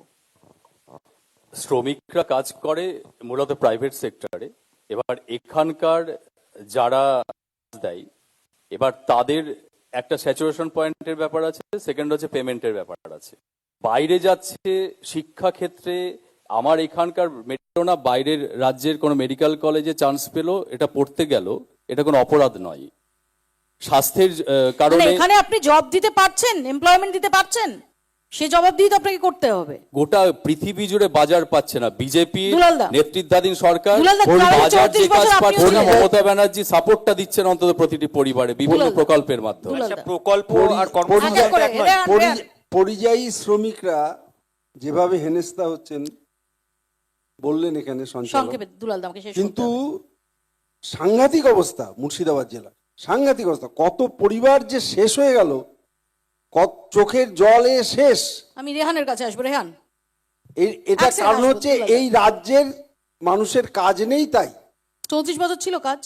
অবশ্যই ছিল, আচ্ছা রেহান, আচ্ছা না ওখান থেকে অবশ্যই কথা না। ছিল। ওখান থেকে কথা। রেহান উত্তর। দেখুন, পরিযায়ী শ্রমিক পশ্চিমবাংলার বাইরে কাজ করছে, তার একটাই কারণ পশ্চিমবাংলায় কাজ নাই। লাস্ট 15 বছর ধরে যদি আপনি দেখেন, তৃণমূল সরকার আসার পর সেরকম কোনো বিনিয়োগ এখানে হয়নি। তো আমার খুব সংক্ষেপে শেষে প্রশ্ন, আজকে বাইরের আমরা রাজ্যের কতজন এক সেকেন্ড, রাজ্যে কাজ সঞ্জয় করে? বাবু এক সেকেন্ড, রেহান এক সেকেন্ড, আমি একদম শেষে শাখারব বাবুর পশ্চিমবাংলা কাছে। তাহলে রেহান থামতে বললে থামতে হবে প্লিজ। একদম শেষে আজকে আমরা দেখছি নববর্ষে ধুতি পাঞ্জাবি পরে রাকেশ সিং থেকে কৌস্তব বাগচি তারা মাছ হাতে মিছিল করছেন, কারণ বাঙালি অস্মিতার ইস্যুতে তারাও শান দিচ্ছেন পাল্টা। আজকে দাঁড়িয়ে অভিষেক বন্দ্যোপাধ্যায় তিনি কটাক্ষ করেছেন যে যারা মাছ মাংস বন্ধ করতো তাদের মাছ হাতে হাঁটতে হচ্ছে, এরপর তাদের দিয়ে মাছ বিক্রি করবো। আমার প্রশ্ন হচ্ছে, পরিযায়ী শ্রমিকরা যখন ভিন রাজ্যে হেনস্থার মুখোমুখি হচ্ছেন, সেই সময় দাঁড়িয়ে আপনারা একটা সদর্থক কেন ভূমিকা নিচ্ছেন না? আপনারা কেন সেই রাজ্যের সরকারগুলোর সঙ্গে যোগাযোগ করছেন না? কেন সেখানে কখনো অধীর রঞ্জন চৌধুরীকে ছুটতে হচ্ছে, কখনো ঈশা খান চৌধুরীকে ছুটতে হচ্ছে, কখনো শামিরুলকে ছুটতে হচ্ছে? আপনাকে বলছি, কেন সুকান্ত মজুমদার বা শুভেন্দু অধিকারী বা শান্তনু ঠাকুররা তারা যাচ্ছেন না? দুলালদা বলছিলেন বামপন সম্পর্কে অনেক কিছু শিল্প হয়েছে। এই হেনস্থার ঘটনা ঘটলে 34 যদি বছরে সুকান্ত এক মিনিট, মজুমদার যান 34 বছরে বা শান্তনু বাংলাকে ঠাকুর যান, তাহলে তো সেটা গন্ডায় অনেক বেশি রূপান্তরিত effective হবে। করেছে। এক মিনিট উত্তর দিচ্ছি। দুলালদার সরকার 34 বছরে বামপন সরকার বাংলাকে বন্ধায় রূপান্তরিত করেছে, আর সেই বন্ধাকে গলা টিপি হত্যা করছে তৃণমূল কংগ্রেস। ওখান থেকে কথা না, আর একদম আর না। বাইরে ওগুলো বাইরে গিয়ে। আর আপনি বাইরে যে কথা বলছেন যে পরিযায়ী শ্রমিক খুন প্রশ্নটা হচ্ছে, এড়িয়ে গেলে হবে না ভাই। আমি প্রশ্ন এড়িয়ে যাইনি, সেই কাম টু দ্য পয়েন্ট। কিন্তু রিপোর্ট বলছে ঝাড়খণ্ডে সরকার বিজেপির, উত্তরটা আপনারা দেবেন। তামিলনাড়ুতে সরকার বিজেপির। আজকে বেলডাঙ্গায় যে দাঙ্গাটা হলো, কেন? পরিযায়ী শ্রমিক খুন হয়েছে। এটা নিয়ে তো আলোচনা হয়েছে। হ্যাঁ, সেটা প্রশ্ন কোথায় পরিযায়ী প্রশ্ন শ্রমিক? হচ্ছে পরিযায়ী শ্রমিক যদি বাইরে গিয়ে যে কোনো রকম হেনস্থার মুখোমুখি হন, সেখানে আমার সিম্পল প্রশ্ন, সুকান্ত মজুমদার বা শান্তনু ঠাকুর সেখানে আরে যদি যান, এই তাহলে রাজ্যের কি দিদি বেশি যেমন হবে? বলেছেন কি স্টেট সাবজেক্ট, তো ওই রাজ্য পুলিশ রেহান কি বলছে? খুব সাবজেক্ট, সংক্ষেপে, রাজ্য সরকার আন্ডার ওটা। খুব সংক্ষেপে আমি শেষ দেখুন, করতে হবে। পরিযায়ী শ্রমিকরা যে বাইরের রাজ্যে বিপদে পড়ছে, বেসিক্যালি যারা বিজেপি শাসিত রাজ্য, সেই রাজ্যগুলোতেই মানে নানা রকম অভিযোগ করা হচ্ছে, বাংলাদেশ থেকে এসছে নানা রকমের। কেরালায় কোনো অভিযোগ নেই, ঝাড়খণ্ড কেরালায় কোনো অভিযোগ নেই। হ্যাঁ, আমার ঝাড়খণ্ডে সময় বিভিন্ন- একদম শেষ, বিভিন্ন সেখানেই রাজ্যে- শেষ করতে হবে। বিভিন্ন রাজ্যে একদম তাদেরকে 10 আক্রমণ ঝাড়খণ্ডে করা কি হলো? হচ্ছে। এবং বেলডাঙ্গার ভূমিকা কারণ নাকি মুহূর্তে- ঝাড়খণ্ড কারণ কি না? বিজেপি পরিযায়ী শ্রমিকদের কেরালাতে হেনস্থা হতে হয়। এবং বাংলা বিরোধিতা, বাঙালি বিরোধিতা, বিজেপির এজেন্ডা গোটাটাকে দখল করতে চাইছে। এটাই আমাদের আলটিমেট বক্তব্য। বাঙালি বিরোধী বলে ডক্টর সাহেব দিদি। ভোটের পরিযায়ী শ্রমিকদের পাশে- পরিযায়ী শ্রমিকদের পাশে সর্বদাই অধীর রঞ্জন চৌধুরী। উদ্ধার করতে পারবেন আরে এই শ্যামা নাকি প্রসাদের বিরোধিতা করে তৃণমূল দ্বারাই না বিজেপি দ্বারাই। বড় বাঙালি ডক্টর শ্যামা জোড়া ভোট মুখার্জি। ফোটাতে পারবেন বহরমপুর ডক্টর বিধানসভা শ্যামা কেন্দ্রে? মুখার্জি বললে নাকি কথা বলা যাবে। সুব্রত মৈত্র বাংলার বিজেপি হতা, প্রার্থী বাংলার তিনি শ্রেষ্ঠা। তার যে আপনি আসন বাংলার বিরোধিতা বিরোধিতা করতে করেন, পারবেন। শ্যামা প্রসাদের উত্তর বিরোধিতা পাওয়া করা। যাবে এই 23 পরিযায়ী এপ্রিল শ্রমিকরা ভোট, যখন বিপদে পড়ে, 4 মে অধীর রঞ্জন ফলাফল চৌধুরী তাদের ঘোষণা। পাশে দাঁড়ায়। আমাদের নজর থাকবে সেদিকে। আপাতত ভোটের ক্যারাভান এখানেই শেষ করছি। দেখতে থাকুন Kolkata TV. Thank you so much.